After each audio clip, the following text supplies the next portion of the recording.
Assalamualaikum warahmatullahi wabarakatuh. Kurang semangat. Ngantuk. Assalamualaikum warahmatullahi wabarakatuh. Masya Allah, Alhamdulillah, innal hamdalillah, wassalatu wassalamu ala rasulillah, wa ala alihi wa ashabihi wa man tabi'ahum bil ihsan ila yaumil qiyamah. Asyhadu an la ilaha illallah wa asyhadu anna Muhammadan abduhu wa rasuluh. Allahumma sholli wa sallim wa barik ala Muhammad wa ala ali sayyidina Muhammad. Alhamdulillahirabbil alamin. Bersyukur kita kepada Allah Subhanahu wa taala yang pada siang hari ini sudah mengumpulkan kita di musola. Yang insya Allah pada siang hari ini banyak malaikat juga hadir bersama kita, karena pada hari ini Allah mudahkan kita menghadiri majelis ilmu, di mana malaikat menundukkan sayapnya, kata Nabi Muhammad SAW, mendoakan kita dari awal dibukanya majelis ini sampai nanti ditutup. Malaikat mendoakan kita, ya Allah rahmati dia, ampuni dia. Ini adalah sebuah kenikmatan, sebuah hal yang harus kita syukuri, karena didoain manusia itu biasa. Kalau didoain malaikat luar biasa, ya kan? Dan alhamdulillah pada siang hari ini Allah memberikan kita kemudahan untuk itu. Didoakan malaikat, dimudahkan untuk menjemput ilmu, dimudahkan untuk menjemput pahala pada siang hari ini. Dan mudah-mudahan ini menjadi awal yang berkah buat kita, karena setelah pandemi akhirnya hari ini kajian perdana ya. Iya, alhamdulillah. Dan mudah-mudahan seterusnya Allah mudahkan juga musola ini menjadi ladang ilmu, menjadi tempat yang berkah, dimudahkan untuk terus-menerus rutin diadakan majelis ilmu, karena kita sebagai umat Islam itu, agama Islam itu agama dalil, di mana kita memang harus menjemput ilmu. Maka bersyukurlah kepada Allah kalau kita dimudahkan untuk mendatangi kajian. Bersyukurlah kepada Allah kalau kita dimudahkan untuk membaca Al-Quran dan mendapatkan ilmu dari Al-Quran. Bersyukurlah kepada Allah kalau kita dimudahkan untuk mengenal sunnah, mengetahui hadis-hadis Rasulullah Sallallahu Alaihi Wasallam. Karena kita muslimah, kita seorang yang beragama Islam, itu nggak bisa lepas dari yang namanya Al-Quran dan sunnah. Dan ini adalah dua hal yang harus kita syukuri. Karena Masya Allah dari sosok Nabi Muhammad Sallallahu Alaihi Wasallam kita bisa mendapatkan keberkahan Al-Quran, karena itu mukjizat yang diberikan untuk beliau. Dan keberkahan sunnah. Sunnah itu kan segala sesuatu yang dilakukan, yang dikatakan, bahkan diamnya Nabi Muhammad Sallallahu Alaihi Wasallam, yang kalau kita contoh mendatangkan pahala. Maka kita haturkan sholawat serta salam kepada Nabi kita Muhammad Sallallahu Alaihi Wasallam. Allahumma sholli wa sallim wa barik ala nabiyina Muhammad. Jangan lupa kita setiap hari terus bersolawat kepada baginda Nabi Muhammad Sallallahu Alaihi Wasallam. Sosok yang sempurna, yang sangat mencintai kita, yang sangat merindukan pertemuan dengan kita. Bahkan Nabi Muhammad Sallallahu Alaihi Wasallam itu sangat memikirkan kita, memikirkan keselamatan kita, bagaimana caranya supaya kita bisa selamat di dunia dan selamat dari api neraka. Nabi Muhammad Sallallahu Alaihi Wasallam mendoakan kita setiap hari. Beliau bercerita, bilang kepada istrinya Ibunda Aisyah radhiyallahu anha, mendoakan kita, ya Allah ampuni umatku dosanya yang masa lalu hingga yang akan datang. Nabi Muhammad Sallallahu Alaihi Wasallam mendoakan kita nanti di Sirat, salimna, salimna, salimna. Dan saya lagi sering banget untuk mengingat ini dan menyampaikan ini, karena tidak ada orang yang peduli sepedulinya Nabi Muhammad SAW kayak kita, yang mikirin gimana caranya supaya kita itu berhasil melewati sirat. Semua orang mungkin mikirin kita supaya kita sehat, supaya kita lancar mungkin ya hidupnya di dunia, tapi Rasul itu lebih mikirinnya lebih dari urusan dunia. Rasul mikirin kita lebih untuk urusan akhirat, dimana nanti kita semua akan melewati sirat ya, jembatan. Setelah nanti kita ada hari kiamat, lalu nanti kita ada di padang mahsyar, lalu nanti kita ada hari penghisapan ya, kita dihisap amal-amalnya, lalu nanti ada malaikat yang datang membawa timbangan dan amal kita ditimbang. Itu kan hari yang menegangkan ya, bukan? Hari yang menegangkan, hari yang menakutkan buat kita semua gitu. Tapi orang yang takut akan hal itu sekarang, maka dia akan menjadi orang yang tenang di akhirat. Kenapa? Karena orang yang takut akan hari penghisapan, dia akan berjuang mati-matian, dia akan mau berkorban apapun yang dia miliki untuk bisa selamat di akhirat. Semakin orang takut akan kejadian-kejadian nanti di akhirat, maka dia akan semakin tenang di akhirat. Kenapa? Karena semangatnya untuk menyelamatkan dirinya di akhirat semakin besar. Tapi orang yang tenang-tenang aja mikirin urusan akhirat dan dia sibuk dengan urusan dunianya, nanti di akhirat jadi orang yang paling takut. Kenapa? Menyesal pada waktu di dunia dia tidak menjadi orang yang berjuang untuk bagaimana menyiapkan bekal, menyelamatkan dirinya dari apa yang akan terjadi nanti di akhirat. Termasuk nanti di Sirat. Makanya di Sirat itu kan ada jembatan ya, bentuknya jembatan sangat licin dan ada pengait-pengait besi yang akan menarik seseorang yang kalau dia jatuh ke bawah itu tempatnya neraka. Naudzubillah. Dan ada orang-orang yang melintasi Sirat itu berjalan, berlari, merangkak seperti kilat, macam-macam, tergantung amal ibadahnya ketika di dunia. Dan pada saat itu Nabi Muhammad SAW itu mendoakan kita, salimna, selamatkan mereka, berdoa kepada Allah. Bahkan Nabi Muhammad SAW menyimpan satu doanya untuk memberikan syafaat kepada kita. Sebegitu memikirkan kita Nabi Muhammad SAW, tapi sudahkah kita berjuang untuk memikirkan Rasulullah SAW dengan mengamalkan sunnah-sunnahnya? Sudahkah kita bersyukur kepada Allah Subhanahu Wa Taala ditakdirkan Allah menjadi umatnya Nabi Muhammad SAW yang sangat beruntung, punya mukjizat yang diberikan kepada Nabi dan kita bisa ikut merasakannya, yaitu Al-Quran. Sudahkah kita bersyukur menjadi umat Nabi Muhammad yang kita punya Nabi yang kalau kita contoh semuanya mendatangkan pahala buat kita. Sedangkan kita ini hidup butuh pahala. Sebagaimana kita hidup butuh oksigen. Karena pahala ini kan yang akan kita bawa nanti setelah kematian. Kematian itu datangnya tiba-tiba, mendadak, nggak ada aba-aba, nggak ada pengumuman dulu, nggak ada yang ngabarin, dapat WhatsApp atau dapat SMS atau dapat surat, besok kamu meninggal ya, atau bulan depan kamu meninggal ya, nggak kayak gitu ya kan. Mati itu datangnya tiba-tiba aja gitu. Dan seseorang akan dimatikan sesuai dengan kebiasaannya. Maka kalau mau husnul khotimah, biasakanlah selalu berbuat kebaikan dan rutinkan. Walaupun sedikit, walaupun susah, rutinkan. Karena seseorang akan dimatikan sesuai dengan kebiasaannya. Kalau kebiasaan dia baik, ya dia akan dimatikan dalam keadaan baik. Kalau kebiasaan dia hari-harinya buruk, ya dia akan dimatikan dalam keadaan buruk. Contoh, seseorang yang setiap harinya dia berjuang membaca Al-Quran. Setiap hari tiada hari tanpa membaca Al-Quran. Meskipun satu ayat, dia istiqomah berjuang membaca Al-Quran. Maka dia akan dimatikan dalam keadaan seperti itu juga. Dekat dengan Al-Quran. Lalu ada juga orang yang setiap hari senangnya dengar musik. Musik aja pokoknya. Ngapalinnya lagu-lagu, bukan ngapalin Quran. Lagu-lagu, musik-musik. Ya dia akan dimatikan dalam keadaan dia mengingat lagu-lagu dan tidak mengingat Al-Quran. Na'udzubillah gitu. Maka kita bermohon kepada Allah selalu agar dimudahkan dalam beramal soleh dan dimatikan dalam keadaan husnul khotimah. Berjuang setiap harinya untuk mengumpulkan pahala, banyak melakukan amal-amal soleh. Rezeki itu sudah dijamin sama Allah Subhanahu Wa Taala. 50.000 tahun sebelum bumi dan langit diciptakan, Nabi Muhammad SAW mengabarkan kita itu sudah ditentukan. Umur kita, rezeki kita, semua sudah, kematian kita itu sudah ditentukan sama Allah. Maka rezeki sudah dijamin, tapi pahala belum dijamin. Maka kita kalau melakukan segala sesuatu di dunia, fikirkan apakah ini akan membawa pahala saya di akhirat atau enggak. Kalau kita dapat masalah, cari solusi-solusi yang kita selamat di akhirat. Jangan cuma mikirin gimana caranya supaya selamat di dunia, tapi di akhiratnya disiksa, naudzubillah. Contoh, punya utang, ingin ngelunasin, terus biar cepat lunas, akhirnya dia pinjem ke bank yang riba atau pinjem ke rentenir.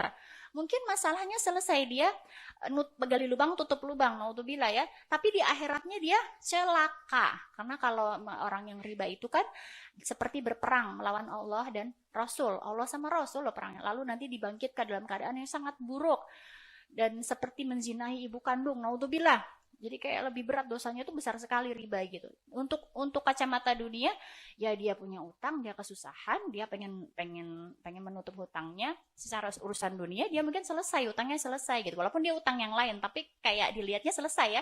Tapi di akhiratnya kan dia nggak selesai. malah malah mendapatkan murka yang sangat besar gitu. Harusnya kan kita kalau misalnya ada utang, ya udah kita berusaha untuk mencari solusi bagaimana hutangnya selesai. Kalaupun misalnya mau pinjam lagi sama orang, jangan yang riba. Atau kita berusaha menjemput rezeki dengan cara-cara yang tidak dimurkai Allah gitu. Meskipun berat, meskipun kadang-kadang kalau misalnya kita rasain itu kok nggak selesai-selesai nih urusan saya, kapan nih saya dapat uangnya, kapan nih saya bisa ngelunasin misalnya gitu. Dan kita harus bertahan untuk tidak memilih solusi yang membuat kita rugi di akhirat. Meskipun kita berat jalannya di dunia, tapi Allah tidak akan menyia-nyiakan kesabaran kita. Perbanyak istighfar, perbanyak istighfar. Sekali lagi perbanyak istighfar. Karena terjadinya musibah itu adalah akibat dosa-dosa kita. Dan istighfar itu mendatangkan ampunan dan rezeki, Masya Allah. Allah menjanjikan itu. Karena Allah itu senang sama hambanya yang bertaubat. Senang banget. Bahkan pernah bilang, Nabi Muhammad SAW kalau misalnya ada umat yang dia nggak pernah ngelakuin dosa, Allah akan menciptakan kaum yang lain yang melakukan dosa dan dia bertaubat. Saking Allah itu senang banget. Allah itu sayang sama hambanya. Kita semua ini adalah orang-orang yang hanya berbeda dosa. Setuju nggak? Kita ini cuma beda dosa, ibu-ibu. Berbeda dosa. Jadi kita jangan saling mencari kejelekan dosa orang lain. Tapi kita harus memperbaiki diri kita sendiri. Tutup dosa-dosa kita dengan amal-amal pahala. Tutup aib-aib orang lain. Maka Allah akan menutup aib kita di akhirat. Nanti di padang mahsyar itu akan ada waktunya kita dihadapkan di hadapan seluruh manusia, lalu dibongkar sama Allah seluruh perbuatan-perbuatan kita.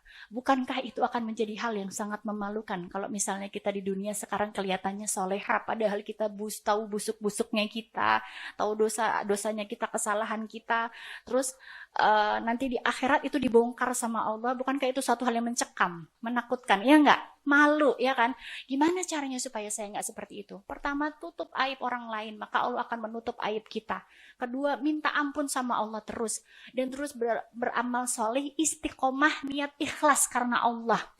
Nanti ada momen di mana Allah akan bilang, saya tahu kamu dulu waktu di dunia mengerjakan begini dosa-dosa kita.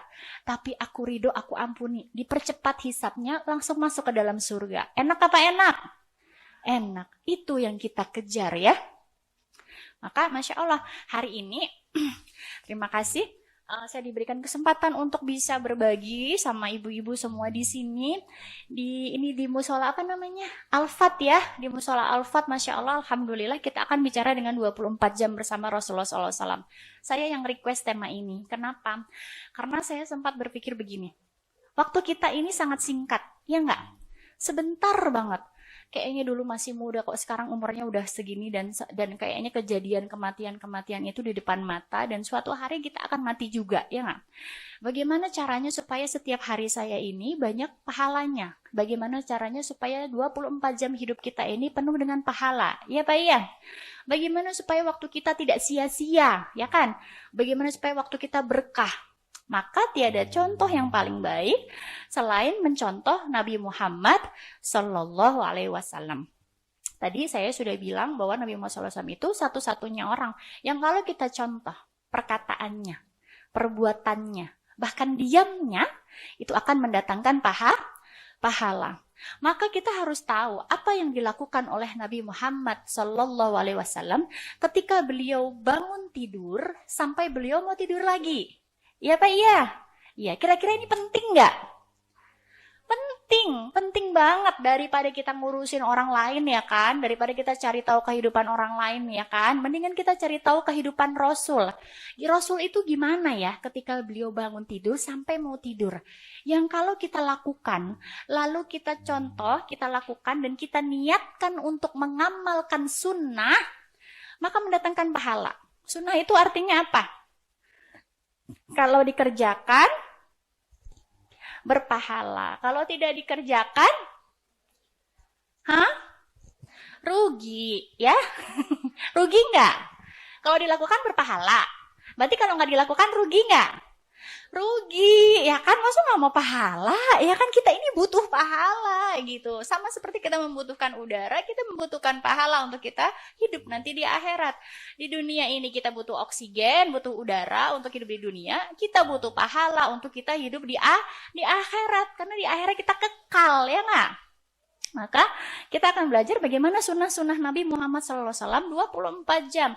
Dari beliau bangun tidur sampai mau tidur, biar hidup kita sehari-harinya berlimpah pahala, banjir pahala. Bahkan ketika kita melakukan hal-hal yang sebenarnya sehari-hari kita lakukan, tapi kita lupa.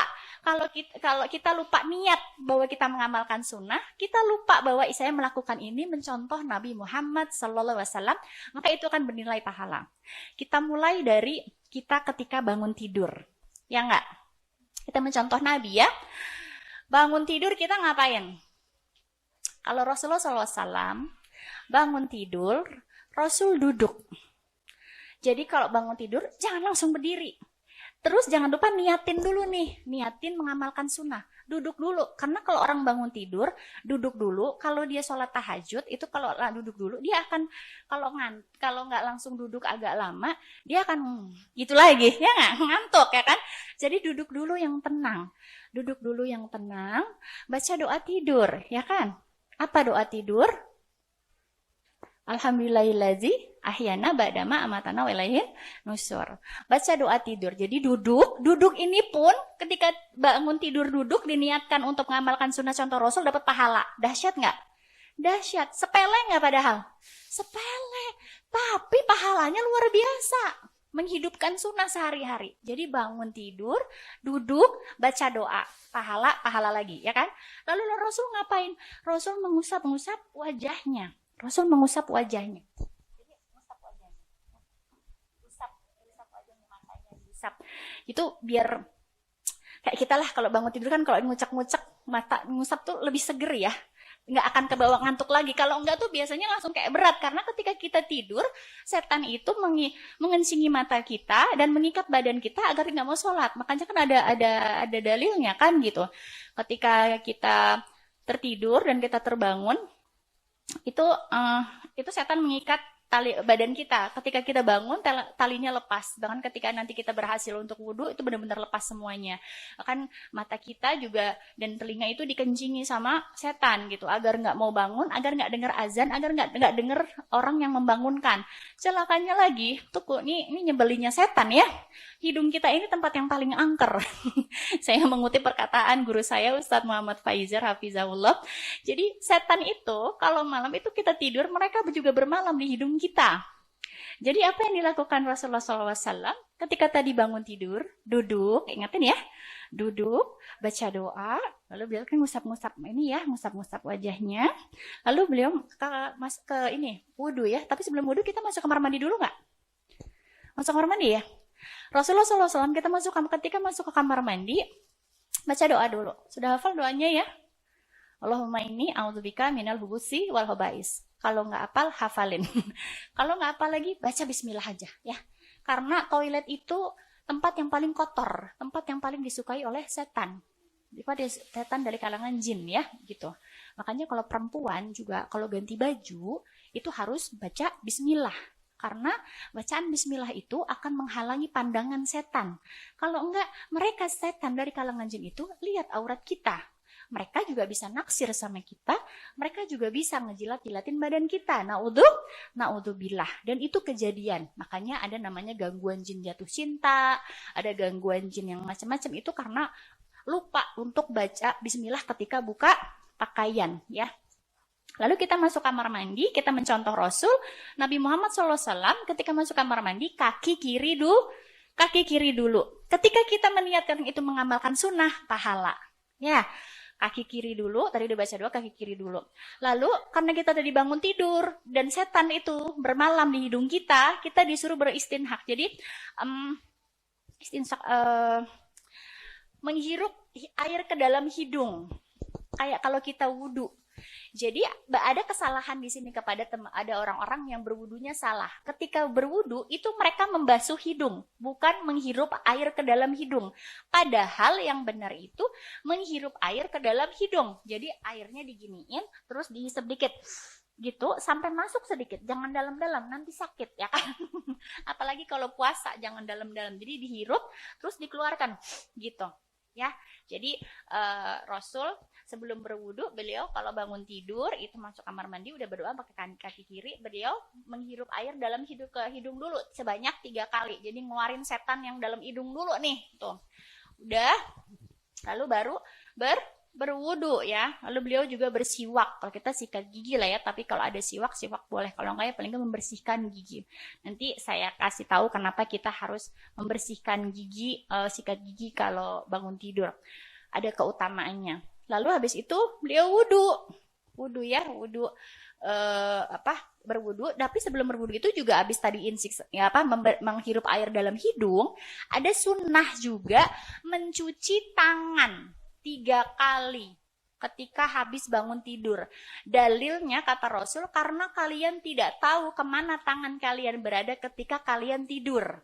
Kita nggak tahu tangan kita ada di mana. Pada saat Rasul ngasih tahu itu, ada salah seorang yang bilang, saya mah tahu, katanya, saya tahu di mana saya naruh tangan saya pas tidur, tangan saya nggak kemana-mana. Terus enggak, engkau tidak tahu, kata Rasul, sampai-sampai besok paginya orang yang mengatakan itu terbangun dengan tangan ada di duburnya. Berarti kan terbukti ya, kita itu kalau tidur nggak tahu tangan kita di mana. Jadi disunahkan untuk kita mencontoh Rasul, bangun tidur cuci tangan 3 kali gitu. Tadi menghirup air dalam hidung 3 kali, cuci tangan 3 kali. Lalu berwudu ya, karena bersiap-siap Rasul mau sholat tahajud. Berwudu keutamaannya luar biasa. Berwudu itu kan kita mensucikan diri dari hadas ya, dari yang tidak, kita mensucikan diri kita dari hadas besar, hadas kecil gitu ya. Dan wudu itu dahsyat. Kenapa? Ketika kita berwudu, itu dosa-dosa kita berguguran yang pertama. Jangan dikira wudu itu hal yang sepele, basah-basahan doang. Bukan. Wudu itu manfaatnya luar biasa. Dalilnya ada sangat jelas. Jadi ketika kita berwudu, mengalirlah dosa-dosa dari tangan kita, dari mulut kita, dari ketika mengusap wajah, dari mata kita. Ketika kita mengusap kaki, berguguranlah dosa-dosa dari kaki kita. Bukankah itu suatu hal yang membahagiakan? Dengan hanya kita berwudu, berguguran dosa-dosa kita. Apalagi di wudunya dengan sangat khusyuk menyadari bahwa kita butuh berwudu, dan wudu ini nanti di padang mahsyar, di hari kiamat, setelah hari kiamat kita bertemu di padang mahsyar, kita akan bertemu dengan Nabi Muhammad Sallallahu Alaihi Wasallam di sebuah telaga yang itu nanti Rasul mengenali kita dari cahaya wudu kita. Masya Allah ya. Jadi wudu ini luar biasa. Bahkan kita disunahkan untuk juga menjaga wudu. Kalau batal wudu lagi gitu. Jadi berwudu ini bukan sekedar basah-basahan biasa gitu, tapi ini mengandung pengguguran dosa. Dan cara Rasulullah Shallallahu Alaihi Wasallam nanti mengenali kita tuh dari cahaya wudunya. Karena waktu itu sahabat bertanya kepada Rasulullah SAW, ya Rasul, dari mana engkau mengenali orang-orang yang engkau tidak bertemu dengannya? Kayak kita nih, ya kan? Kita umatnya nggak pernah ketemu Rasul, tapi Rasul tuh bilang, aku rindu kepada saudaraku, gitu kan kami yang Rasul gitu, kami sahabat gitu. Jadi kami sahabat, bukan itu orang-orang yang aku tidak bertemu dengannya, tapi mereka mengenalku gitu. Itu kita semuanya. Dan ternyata pas sahabat tanya, bagaimana cara engkau mengenali mereka? Rasul menjawab, dari air wudunya. Jadi wudu ini dahsyat ya. Kita harus mulai belajar bagaimana cara wudu yang dicontohkan oleh Nabi Muhammad Sallallahu Alaihi Wasallam. Karena pada faktanya banyak sekali orang yang wudunya masih salah, wudunya belum sesuai Rasul. Kayak tadi dalilnya kan, kalau basuh hidung itu bukan pasti hidung itu bukan dibasuh, tapi menghirup air ke dalam hidung sambil membersihkan. Ya itu aja masih banyak yang salah ya kan gitu. Terus kalau wudu, Rasul itu menyela-nyela jarinya. Jadi bukan begini, tapi begini. Tuh, di sela-sela ya. Terus bagian kaki juga gitu, bukan cuma sat-sat gitu doang, enggak gitu.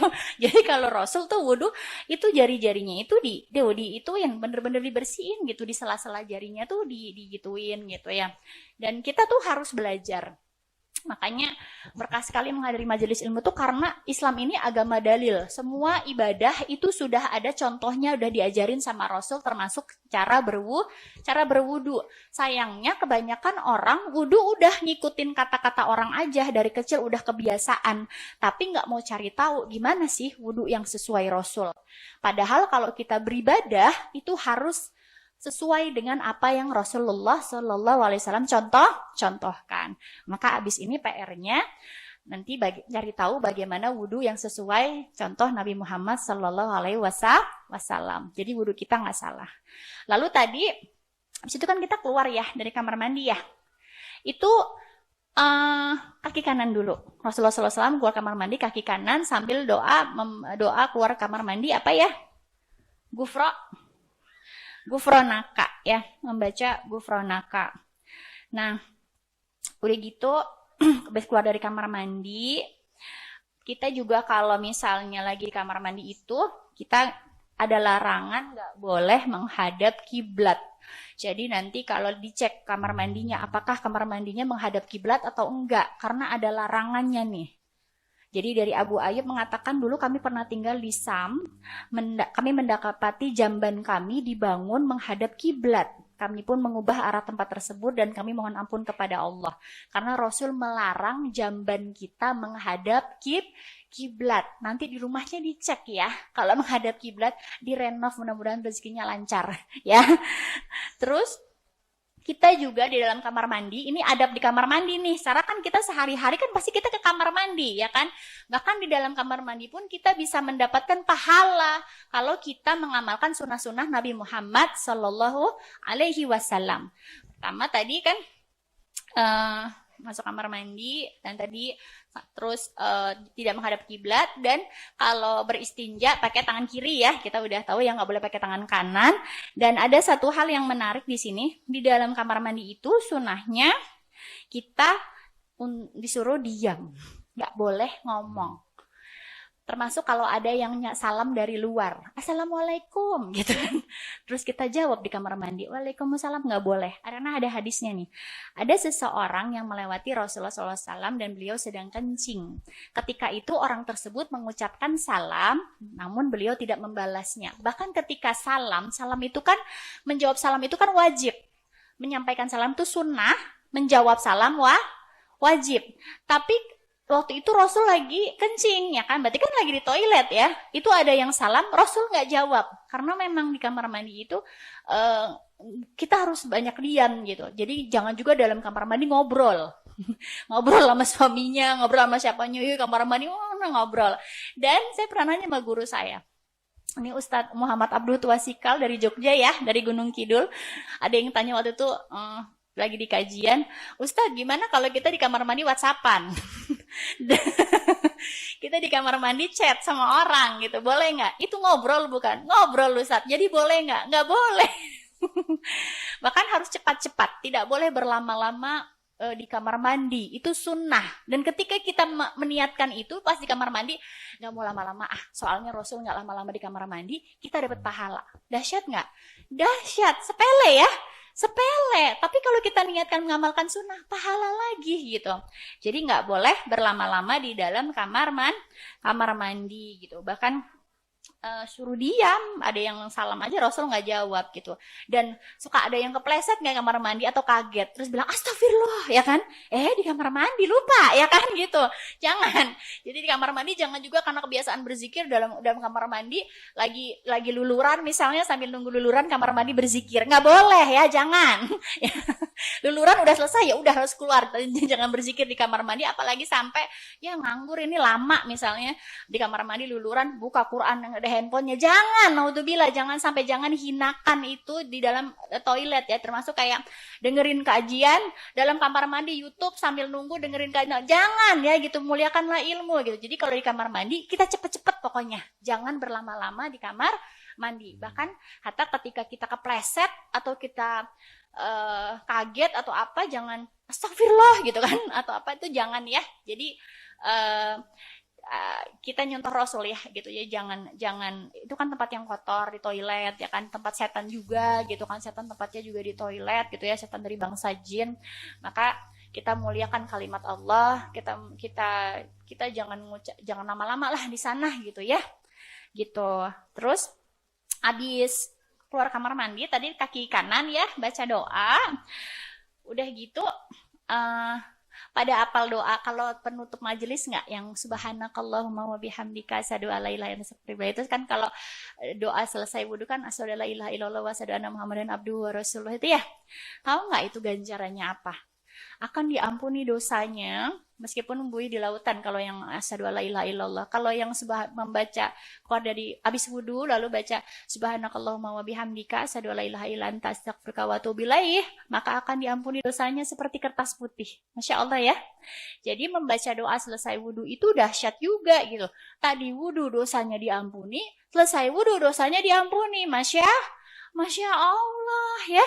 Bahkan dari wudhu aja tuh dosa kita berguguran gitu. Terus abis itu kan kita sholat ya. Pas sholat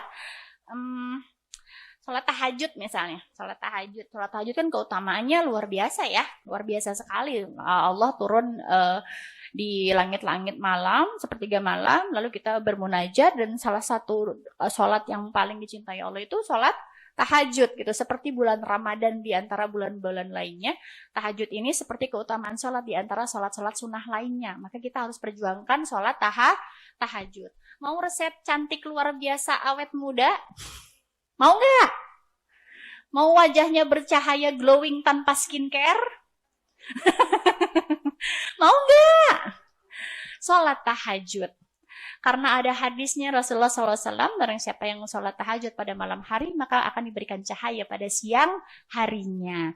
Jadi, tips cantik glowing tanpa skincare, tips cantik glowing wajah bercahaya, itu sholat tahajud. Kalau Rasul udah yang bilang, kita percaya. Saya punya contoh ibu saya, Masya Allah. Semoga Allah selalu menjaganya. Ibu saya usianya 63 tahun, tapi sama saya kayak kakak adik. Umurnya kayak 40-an, padahal udah 63 tahun.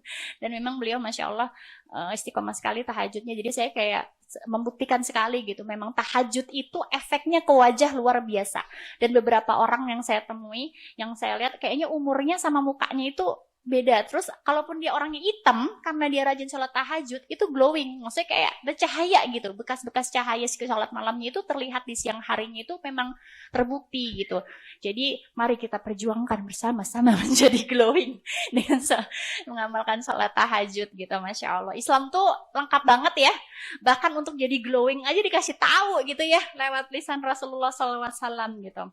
Nah, sholat tahajud terus kita kan sholat terus kita berdoa kan minta sama Allah sambil kita menunggu sholat subuh misalnya, atau mau tidur lagi boleh gitu. Terus kita sholat subuh jangan lupa untuk mengamalkan sunnah 2 rakaat sebelum subuh, karena pahalanya dapatkan pahala sholat 2 rakaat sebelum subuh itu lebih baik daripada dunia dan seisinya. Jadi siapa orang yang paling kaya di dunia? Dia adalah orang yang sholat 2 rakaat sebelum subuh gitu. Dia akan dicukupi segala kebutuhannya. Orang dia lebih baik daripada dunia dan seisinya gitu kan. Jadi jangan tinggalkan 2 rakaat sebelum subuh. Habis itu kan kita sholat subuh. Sholat subuh, terus ada sunnah lagi nih yang luar biasa. Kalau habis sholat jangan lupa membaca ayat kursi. Barang siapa yang habis sholat membaca ayat kursi, maka wajib baginya surga gitu ya. Maka ayat kursinya akan jadi penghalang buatnya dari api neraka. Jadi kalau habis sholat jangan lupa baca ayat kursi. Udah hafal? Udah ya, insya Allah. Kalau belum hafal, perjuangkan hafalin. Baca pakai itu tulisan yang bisa dibaca. Nah, terus kan kita kan sholat subuh ya kan. Habis sholat subuh ngapain? Ada sunnahnya lagi, membaca zikir pagi. Udah ada yang ngamalin di sini membaca sunnah-sunnah zikir-zikir yang dibaca oleh Nabi Muhammad SAW pada pagi hari? Udah ada belum? Belum ya. Ini ada grupnya enggak? Grup WhatsApp. Belum ya? Ada enggak? Saya lagi nggak bawa bukunya. Jadi ada sunnah-sunnah yang diajarkan oleh Nabi Muhammad SAW yang dibaca khusus pada pagi hari. Ini saya kasih tahu beberapa ya. Yang pertama, membaca ayat kursi. Beda sama tadi habis sholat ya. Kalau ini zikir pagi. Dibacanya sehabis subuh sampai maksimalnya itu pokoknya pagi hari lah ya, pagi hari duha tuh. Kalau bisa sih habis subuh gitu. Selupa-lupanya sebelum duhur paling nggak udah baca nih zikir pagi. Kalau bisa habis subuh. Itu yang pertama, salah satunya ya, saya bacakan beberapa, nanti diamalin ya. Ini zikir pagi. Barang siapa yang membaca ayat kursi pada pagi hari, maka Allah akan menjaganya sampai sore hari. Barang siapa yang membaca ayat kursi pada sore hari, Allah akan menjaganya sampai nanti pagi hari lagi. Maka ayat kursi ini harus dibaca pagi dan sore. Sunnahnya seperti itu. Habis itu baca apa lagi kalau zikir pagi? Baca surat Al-Ikhlas. Hafal dong, ya kan? Qul huwallah, ya, 3 kali. Baca apa lagi? Baca An-Nas 3 kali. Baca apa lagi? Baca Al-Falaq 3 kali. Ini juga penjagaan, perlindungan, terutama untuk dari hal-hal yang keburukan, termasuk dari hasad. Kan kita nggak tahu ya kalau ada orang yang hasad sama kita ya. Al-Falaq itu kan berlindung dari hasad, termasuk berlindung dari gangguan jin, sihir, yang orang-orang kalau mau nyantet kita, misalnya gitu ya, kalau ada yang mau jahat lewat dukun-dukun, itu kalau kita baca surat Al-Falaq mental. Dan Al-Falaq itu kan keberkahannya luar biasa. An-Nas itu untuk menghilangkan was-was dalam diri kita. Ada yang suka was-was di sini, ragu-ragu, was-was, galau gitu ya. Baca surat An-Nas. Lalu kalau Qul huwallahu ahad itu kan Al-Ikhlas itu kan Masya Allah ayat yang benar-benar kita mentauhidkan Allah gitu kan. Kita menyerah Allah, kita membutuhkan Allah untuk membantu kita seharian ini gitu. Maka jangan tinggalkan membaca Mu'azzawata ini nih. Jadi Al-Ikhlas berapa kali? 3 kali, terus An-Nas 3 kali, apalagi satu lagi? Al-Falaq 3 kali. Lalu baca apa lagi? Baca Subhanallah wa bihamdih 100 kali. Maka akan diampuni seperti dosanya meskipun sebanyak buih di lautan. Masya Allah ya, Subhanallah wa bihamdih. Lalu baca apa lagi? Baca sholawat 10 kali. Ini saya kasih tahu yang gampang-gampang ya. Sholawat 10 kali. Pagi hari, lalu nanti sore baca lagi 10 kali, karena sunahnya zikir pagi dan zikir sore. Sebenarnya ada banyak. Terus baca apa lagi? Ada yang ya hayu ya qayyum birahmatika astaghis aslih lisani kullah wala takilni ila nafsi tarfatain. Itu kita minta perlindungan sama Allah. Ya Allah, jangan serahkan urusan padaku dalam walaupun sekejap mata. Serahin ke Allah. Biar Allah yang ngurusin urusan kita, jangan diserahin ke diri kita sendiri, karena kita ini manusia lemah, nggak berdaya, dan kita nggak tahu ada yang salah nanti kalau diserahin ke kita, maka kita minta pertolongan Allah. Urusan kita Allah tolong, jangan tinggalkan aku walaupun sekejap mata gitu. Itu ada juga di situ. Lalu ada yang bahafal la ilaha illallah wahdahu la syarikalah lahul mulku wa lahul hamdu wa huwa ala kulli syai'in qadir. Itu dahsyat. Bahkan itu hadisnya suruh dibaca 10 kali. Kalau males baca sekali kata Rasul. Saking gak boleh ninggalin ini baca zikir ini. La ilaha illallah wahdahu la syarikalah lahul mulku wa lahul hamdu wa ala kulli syai'in qadir. Pahalanya besar banget. Dia selain diampuni dosanya seperti membebaskan budak, lalu mendapatkan perlindungan. Bahkan kalau dibaca 100 kali, ini biasanya kalau orang gangguan jin itu gak kuat baca 100 kali. Karena memang zikir ini kelihatannya gampang, tapi saya ngalamin sendiri ya. Ini ketika dipraktekkan 100 kali itu perjuangan luar biasa. Karena dahsyat juga ini kalau dibaca 100 kali, pahalanya lebih besar lagi, dan ada mendapatkan perlindungan dari hal-hal yang buruk, termasuk dari yaitu tadi ya, gangguan jin, santet, dari dukun-dukun jahat, dan seperti akan diganjar 100 kebaikan dan dihapuskan 100 keburukan. Kan itu enak banget ya. Keburukan kita banyak banget. Kita zikir la ilaha illallah wahdahu la syarikalah lahul mulku wa lahul hamdu wa ala kulli syai'in qadir 100 kali, digugurkan kesalahan kita 100 kesalahan, dan diganjar kebaikan 100 kebaikan. Enak apa enak? Enak ya kan? Padahal ringan sekali ya. La ilaha illallah wahdahu la syarikalah lahul mulku wa lahul hamdu wa ala kulli syai'in qadir. Hafal? Coba dong, saya mau dengar biar nggak ngantuk. Gimana? La ilaha illallah wahdahu la syarikalah.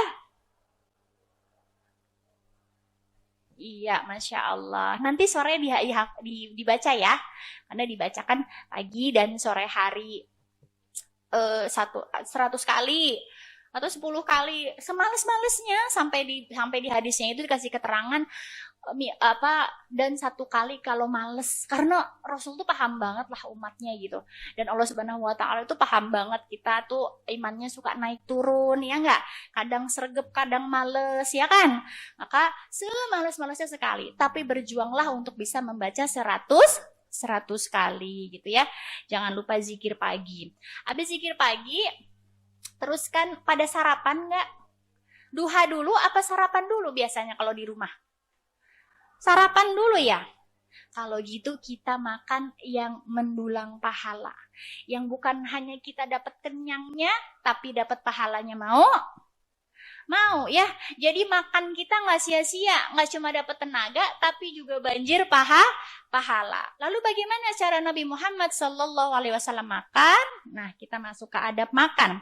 Yang pertama jelas makanannya harus halal. Nah, kita minimal kita tahu hewan yang kita sembelih itu membaca bismillah. Ayam, kambing, sapi, pastikan ya disembelihnya membaca bismillah. Makanya kalau misalnya mau beli, cari-cari orang-orang yang muslim, karena kalau enggak takutnya nanti dia sembelih ayam atau dia sembelih kambing atau sapinya enggak baca bismillah, nanti jatuhnya jadi haram ya gitu. Jadi pastikan makanannya halal. Yang kedua, ketika makan membaca bismillah ya, karena kalau kita itu hal sepele ya, tapi kalau kita niatkan ketika kita baca bismillah, ya Allah ini saya baca bismillah, saya mencontoh Nabi Muhammad SAW dapat pahala. Jadi menghadirkan niat ketika kita melakukan sesuatu itu penting. Contoh lagi, kita semua kalau makan pakai tangan kanan, ya nggak? Semuanya pakai tangan kanan saya rasakan, karena kalau pakai tangan kiri itu setan ikut makan. Kita makan gak baca bismillah, setan ikut makan. Maudzubillah, kita makan bareng setan ya kan gitu ya. Jadi usahakan makan pakai tangan kanan. Itu hal yang sudah lumrah. Tapi kalau kita niatkan, ya Allah saya ini makan pakai tangan kanan, saya niatkan karena saya ingin mencontoh Rasul, mengamalkan sunnah, dapat pahala. Dahsyat nggak? Dahsyat. Sepele nggak? Sepele. Makanya sekarang kalau ngajarin anaknya, Nana makanya pakai tangan kanan, tangan bagus kan gitu ya. Nana makanya pakai tangan kanan, kita nyontoh Nabi Muhammad SAW. Itu sunnah gitu ya. Terus kalau sunnah adab makan lagi, Rasul itu tidak makan sambil bersandar. Ada yang suka makan sambil bersandar? Begini sambil makan, nggak boleh ya. Jadi tidak boleh makan sambil bersandar. Dan ketika kita duduk begini, saya nggak mau, jangan makan sambil bersandar. Dan saya niatkan ngamalkan sunnah, dapat pahala. Apalagi kalau kita mau sholat, tapi makanan sudah terhidang, maka harus dahulukan makan dulu. Jangan sholat dulu. Kenapa? Biar nanti kalau sholat kita nggak kepikiran makanan. Kalau pas sholat nanti perutnya nggak kerucuk-kerucuk, jadi nggak khusyuk gitu ya. Jadi sunnahnya misalnya nih, kita udah siap makanan, udah siap, tapi udah azan, kita udah duduk nih mau makan, ya udah makan dulu sunnahnya gitu ya. Jadi Rasul begitu. Lalu apalagi kalau ada makan, jangan menyantap yang panas. Maksudnya kalau yang panas, kita ada larangan untuk meniup makanan atau minuman yang panas. Jadi panas ditiup, tidak boleh ya. Jangan meniup makanan. Kalau diniatkan untuk sunnah itu pahala gitu, nyontoh Rasul. Jadi kalau anak kita kepanasan makan apa atau apa terus ditiup, jangan ditiup. Karena kita ada larangan dari Rasul untuk tidak meniup makanan yang panas gitu. Lebih baik didinginkan dulu baru disantap. Hadisnya apa gitu? Jangan menyantap makanan dan minuman dalam keadaan masih sangat panas ataupun sangat dingin, karena hal ini membahayakan tubuh. Mendinginkan makanan hingga layak disantap akan mendatangkan berkah berdasarkan sabda Rasulullah SAW. Sesungguhnya yang demikian itu dapat mendatangkan berkah yang lebih besar. Jadi ada keberkahan ketika kita makanan lagi panas-panasnya atau lagi dingin-dinginnya, nggak kita makan, tapi kita nunggu itu agak reda gitu kan, agak nggak panas banget tapi juga nggak dingin banget, itu ada keberkahan dari Rasulullah SAW gitu ya. Jadi udah contoh aja, nggak perlu nanya, tapi saya udah kelaparan, tapi itu kan sama aja. Enggak. Kalau kita niatkan untuk mengamalkan sunnah, dapat pahala, bukan sekedar makan, bukan sekedar minum. Kita pengen makan dan minum yang mendatangkan pahala. Kita butuh pahala. Lalu dianjurkan memuji dan dilarang mencela makanan.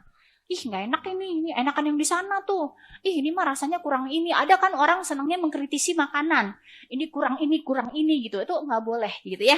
Rasul melarang kita mencela makanan dan dianjurkan untuk memuji. Ini enak banget ya.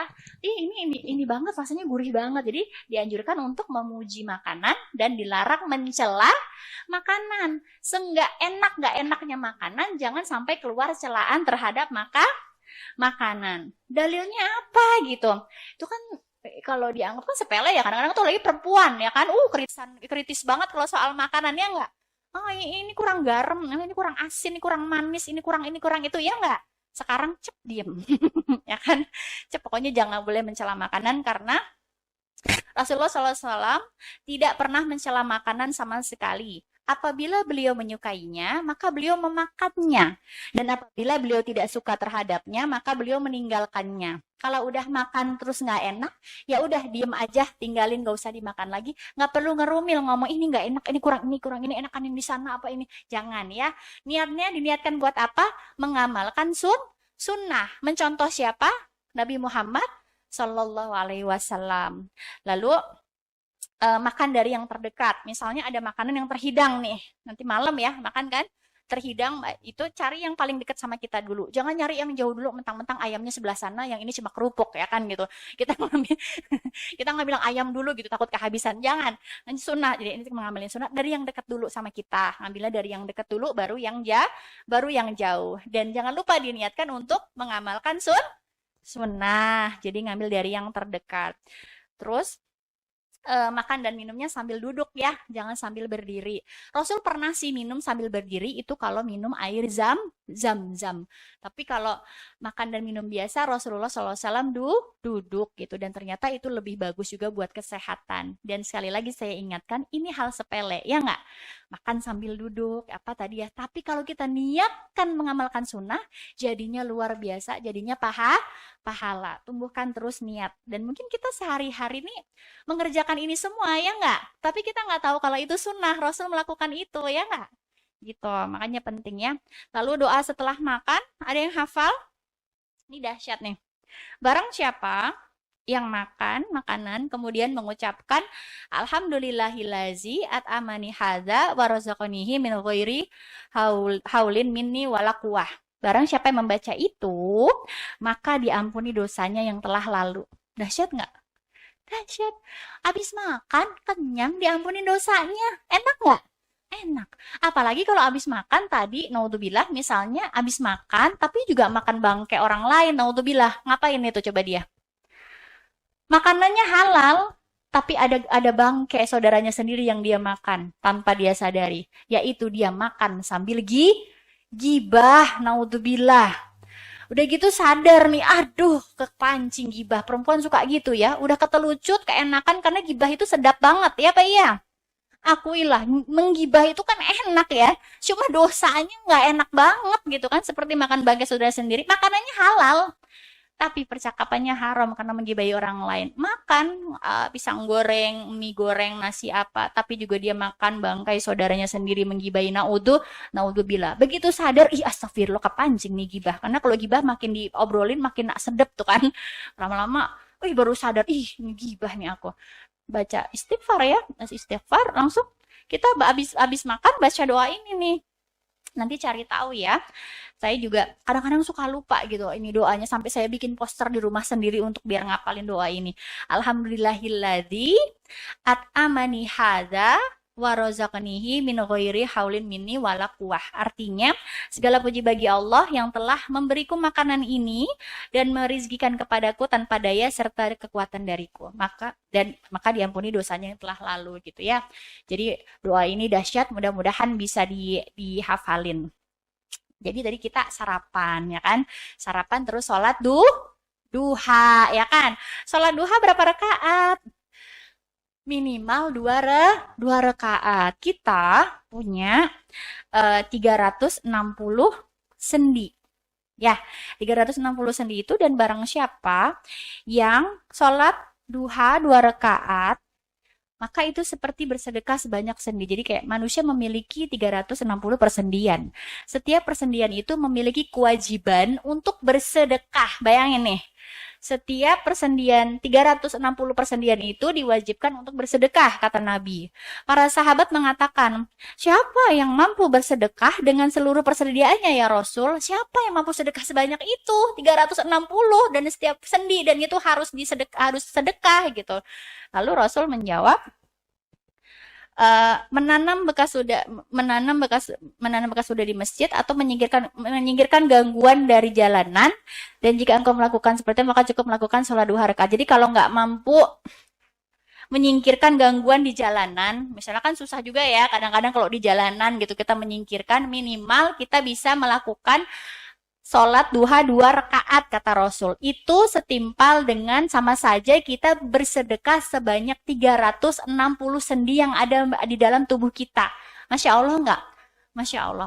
Jika kata Rasulullah SAW ada 360 persendian dan setiap persendian itu memiliki kewajiban untuk bersedekah, maka ya udah kita perjuangkan 2 rakaat duha. Lalu boleh ditambah nggak? Boleh. Ada hadisnya lagi. Barang siapa yang sholat duha 4 rakaat, lalu ditambah lagi sholat sunnah sebelum zuhur 4 rakaat, maka dibangunkan rumah di surga. Mau apa mau? Mau ya?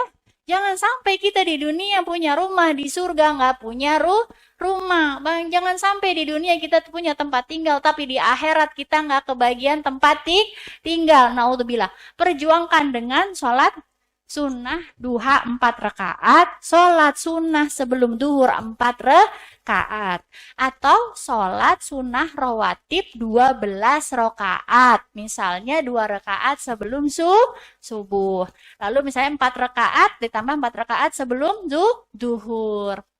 Lalu misal ditambah lagi misalnya 4 rakaat lagi sesudah duhur, kan boleh. Itu udah berapa? 10, udah 12, tinggal 2 lagi. Misalnya nanti sholat sunnah setelah maghrib misalnya gitu ya, atau sebelum isya. Yang penting 12 rakaat dalam sehari, sholat sunnah 12 rakaat dalam sehari, maka akan dibangunkan rumah di surga juga. Mau apa mau? Mau ya, kita harus berjuang. Kita harus berjuang. Kita ini matinya dekat. Kita ini bisa tiba-tiba meninggal. Jangan sampai kita bersama-sama di dunia, kita tinggal serumah sama keluarga kita, tapi ketika di akhirat berpisah. Yang satu ke surga, satu ke neraka, dan nggak bisa serumah. Kita nanti di surga itu diberikan rumah oleh Allah Subhanahu wa Ta'ala, terutama untuk perempuan ya, karena kita ini adalah ratu. Kita ratu bidadari surga, Masya Allah. Dan nanti rumah kita itu batu batanya dari emas dan perak, Masya Allah ya. Jadi nggak usah berkecil hati yang sekarang, wah hujan nih, rumah saya kalau hujan bocor, misalnya gitu ya. Perabot saya udah usang, rumah saya, ya pokoknya nggak kayak rumah-rumah yang di TV-TV lah gitu. Jangan khawatir, nanti di surga, rumah kita batu batanya dari emas dan perak. Tahu nggak, kerikil rumah kita nanti, kita kan punya taman ya, nanti di surga ya, namanya rumah kita di surga bagus. Kerikilnya itu dari berlian, permata dan berlian. Bagus nggak? Bagus, Masya Allah.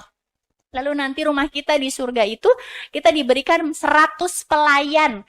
Jadi jangan ngeluh kalau sekarang, saya tiap hari ngurusin suami anak, entar menyuci, entar masak, entar ngurus ini itu. Capek saya ini di dunia. Tenang, nanti di akhirat, di surga, sama Allah dikasih 100 pelayan untuk melayani kita. Mau apa mau? Mau. Maka perjuangkan rumah kita di surga. Nanti kita gelas dan perlengkapan kita semuanya nanti dari emas dan perak juga. Jadi kayak Masya Allah hujan ya. Sudah hafal doa hujan turun? Allahumma shayyiban nafi'an. Semoga menjadi hujan yang berkah. Kita beruntung banget. Kenapa?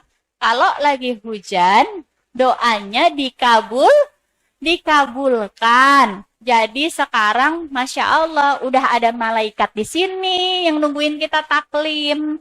Terus kita ada hujan. Kalau berdoa dikabulkan. Jadi silahkan berdoa, manfaatkan saat ini waktu yang makbul untuk berdoa. Dan saya doakan semoga doa-doa yang saat ini dipanjatkan Allah kabulkan segera.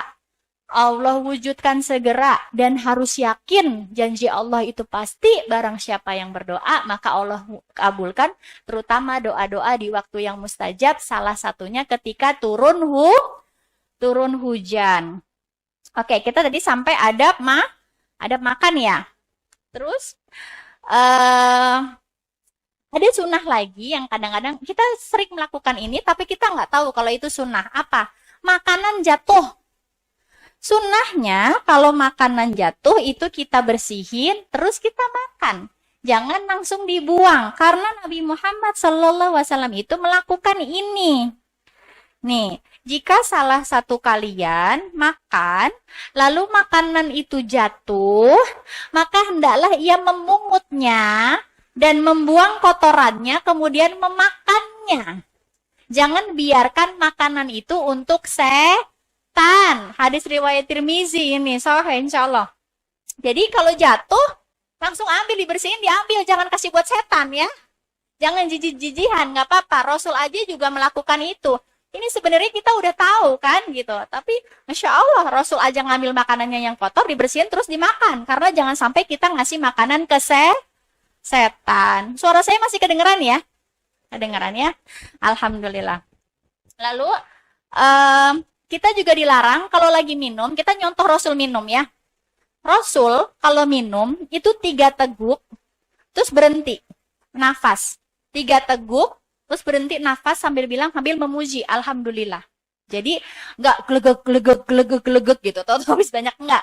Tapi Rasul kalau minum baca bismillah kan ya, karena kalau enggak setan ikut minum ya. Baca bismillah tangan kanan, terus 3 kali glegek Alhamdulillah, berhenti, terus glegek terus ambil nafas, Alhamdulillah. Jadi begitu kalau kita menyontoh Rasul minumnya begitu. Dan kalau kita niatkan sekali lagi mencontoh Rasul dapat pahala. Itu cara Rasul minum ya. Jadi 3 teguk sambil bernafas di luar gelas, dan ada larangan bernafas di dalam gelas. Jadi sambil minum sambil tarik nafas itu nggak boleh ya. Jadi sunnahnya habis minum 3 teguk bernafas ya sambil Alhamdulillah gitu ya, memuji Allah. Karena hadisnya mana nih? Rasulullah SAW minum sebanyak 3 kali, menyebut nama Allah di awalnya dan memuji di akhirnya. Jadi setiap udah 3 itu Alhamdulillah gitu ya, Masya Allah. Lalu tadi makan, terus kan kita pergi ya. Kita pergi pakai sandal nggak? Pakai sepatu? Pakai ya. Disunahkan Nabi Muhammad SAW ketika memakai sandal itu pakai kaki kanan dulu. Jadi kaki kanan dulu ya. Jadi diniatkanlah dari sekarang. Itu sepele nggak? Sepele. Tapi ketika saya menyontoh Rasul kalau pakai sandal kanan dulu, ya kan? Di itu termasuk ketika pakai baju. Ketika pakai baju, kita kan bagian tangan itu kanan dulu ya. Usahain kanan dulu dan diniatkan untuk mengamalkan sunnah. Kanan dulu baru kiri. Nyisir, Rasulullah SAW ketika menyisir rambut, bayangkan. Islam itu detail banget. Teliti banget. Bahkan soal nyisir aja kita diajarin, ya kan? Rasul kalau nyisir, kanan dulu. Kanan dulu, baru bagian lainnya. Jadi kanan dulu. Termasuk kalau mandi junub. Mandi junub habis haid, ataupun habis berhubungan sama suaminya ya. Itu kita juga nyiramnya kan suruh kanan dulu ya. Kanan dulu baru yang lain gitu. Jadi ini kalau kita niatkan mengamalkan sunnah, pahala gitu, luar biasa. Pakai baju, nyisir, pakai sepatu, pakai sendal, yang kanan dulu. Sepele ya. Tapi penting ya kalau kita udah ketika kita meniatkan sunnah dapat pahala gitu. Jadi apa yang kita lakukan ini nggak sia-sia gitu. Memang benar-benar 24 jam kita bisa mengamalkan sunnah Rasul dan mendapatkan peluang pahala yang besar kalau kita niatkan untuk melakukan amal pahala. Karena semuanya tadi itu kita lakukan setiap hari nggak? Setiap hari ya kan, masuk kamar mandi, makan, ganti baju, nyisir ya kan, bangun tidur kan, kita setiap hari melakukan itu ya kan. Ketika kita paham, oh Rasul melakukannya begini ya, pahala terus buat kita setiap harinya. Lalu pergi, tentu saja kalau kita naik kendaraan ada doanya. Dan kalau kita lewat tanjakan, itu ada bacaan zikirnya. Kalau kita lewat jalan yang menanjak, baca Allahu Akbar. Kalau kita ngelewatin turunan, sunnahnya baca Subhanallah. Ingetin ya, termasuk kalau kita lagi naik tangga kan nanjak, Allahu Akbar. Kalau kita lagi turun, bacanya Subhanallah. Ini kelihatannya sangat ringan sekali ya. Tapi namanya setan itu suka bikin kita lupa. Makanya kita harus terus diingatkan. Ini jangan pernah meremehkan sunnah. Kenapa? Karena kita butuh pahala. Dan menggenggam sunnah di sekarang ini bagai menggenggam bara api. Kelihatan diremehin orang. Kadang-kadang dicela, ih kamu lebay banget sih gitu aja sampai begitu banget sih gitu. Misalnya kayak saya pernah mau pakai sendal udah dipakai, ih kan kanan dulu ganti gitu. Terus misalnya ada yang bilang, lebay banget sih biasa aja kali. Enggak bisa. Ini enggak biasa aja. Karena saya butuh pahala. Bahkan dari saya memakai sepatu pun, saya ingin mendapatkan pahala karena saya ingin mencontoh Nabi Muhammad SAW. Bukankah kita semua cinta kepada Nabi? Ya kan? Bukankah kita katanya sayang, ingin bertemu dengan Nabi Muhammad SAW? Bagaimana mungkin katanya kita cinta kalau kita tidak mencontoh perbuatan beliau? Bagaimana mungkin kita katanya cinta kalau kita nggak tahu bagaimana Rasul hidup dan kita tidak ingin melakukan apa yang beliau lakukan? Salah satu bukti cinta kita yang bisa mendapatkan syafaat nanti dari Rasul adalah dengan kita selalu ingat Rasul dengan mengamalkan sunnah-sunnahnya. Kan begitu ya? Nggak cukup dengan, oh saya mau udah sholawat ribuan kali, tapi kita nggak ngamalin sunnah. Ya nggak bisa juga gitu. Justru dengan mengamalkan sunnah, itu adalah wujud cinta kita kepada Nabi Muhammad SAW. Maka cari tahu, Rasul ngapain lagi ya gitu. Terus tadi kita sampai mana? Lalu kita pergi, pulang ya kan. Terus, apalagi ayo. Pulang sore, zikir petang jangan lupa ya. Misalnya sore-sore nanti hari ini nih, zikir petang jangan lupa. Tadi saya mau ulangi lagi ya, biar saya juga dapat pahala jariah sambil ingat diri saya sendiri dan buat teman-teman semuanya di sini, Bapak, Ibu-ibu. Coba, tadi kalau zikir sore salah satunya baca apa? Ayat kursi, ya kan? Terus apa lagi? Al-Falaq, Al-Ikhlas, An-Nas berapa kali? 3 kali. Terus baca apa lagi? Subhanallah bihamdi. Terus la ilaha illallah wa la syarikalah lahul mulku wa lahul hamdu qadir. Ada yang hafal raditu billahi rabbah wa bil islami dina wa bi Muhammad sallallahu alaihi wasallam, itu juga disunahkan membaca 3 kali. Ganjarannya apa? Allah akan memberikan ridhonya kepada kita. Karena raditu billahi rabbah, aku ridho Allah sebagai penciptaku. Raditu billahi rabbal bil islami dina, Islam sebagai agamaku. Nabi Muhammad SAW Rasulullah, Nabi Muhammad SAW sebagai Rasulku. Ya kan? Jadi barang siapa yang membaca itu 3 kali, maka insya Allah Allah akan memberikan ridhonya kepada kita. Mau apa mau?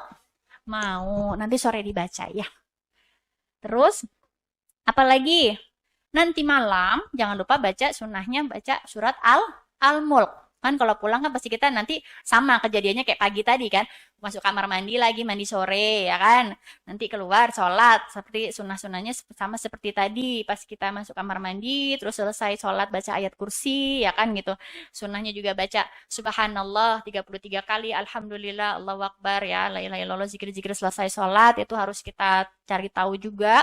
Lalu nanti malam baca surat Al-Mulk ya, baca surat Al-Mulk. Barang siapa membaca Al-Mulk, maka akan menjadi penghalang baginya dari siksa kubur.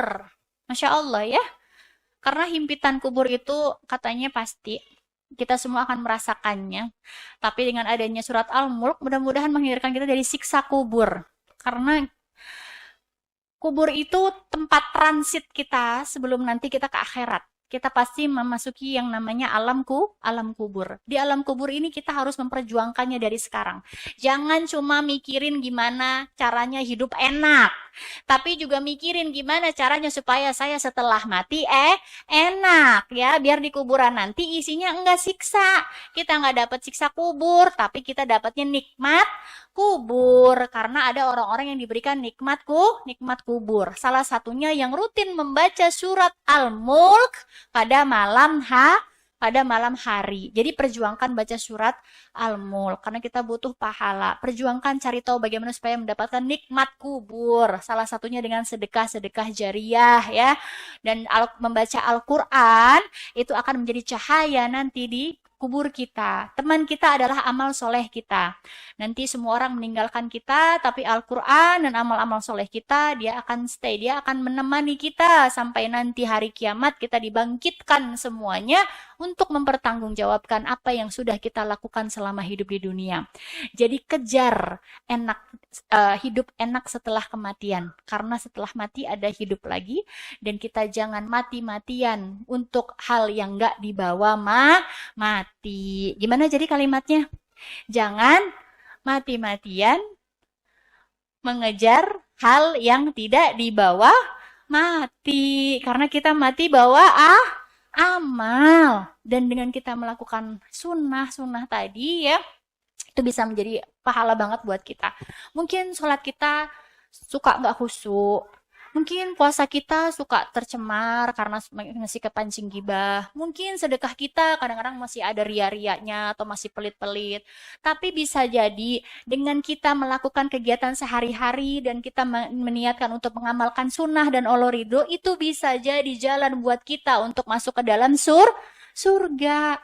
Karena kan pahala-pahala itu kan akan menghapuskan dosa-dosa kita. Ketika kita mengamalkan sunnah dan kita memang lillah karena Allah, dan kita karena kecintaan kita kepada Nabi Muhammad SAW, Allah ridho, amalan ini bisa mengantarkan kita masuk ke dalam surga. Dan akan kita rasakan manfaatnya itu bahkan nanti ketika kita di alam kubur dan ketika di padang mahsyar kita mendapatkan syafaat dari Nabi. Itu kan yang kita kejar ya. Bagaimana mungkin kita dapat syafaat Nabi kalau kita nggak mengamalkan sunnah-sunnahnya?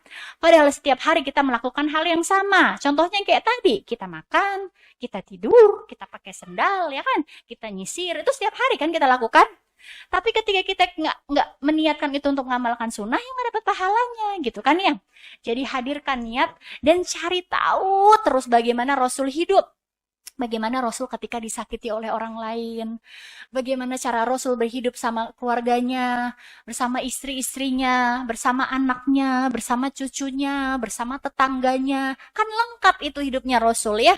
Jadi cari tahu, kepo sama urusan Nabi Muhammad. Cari tahu bagaimana kehidupan Nabi Muhammad SAW. Karena Rasul itu satu-satunya orang yang kalau kita cari tahu tentang hidupnya, kita pengen tahu terus sama hidupnya Rasul, itu akan menimbulkan keberkahan dan keinginan kita untuk mengamalkan sunnah, menumbuhkan cinta.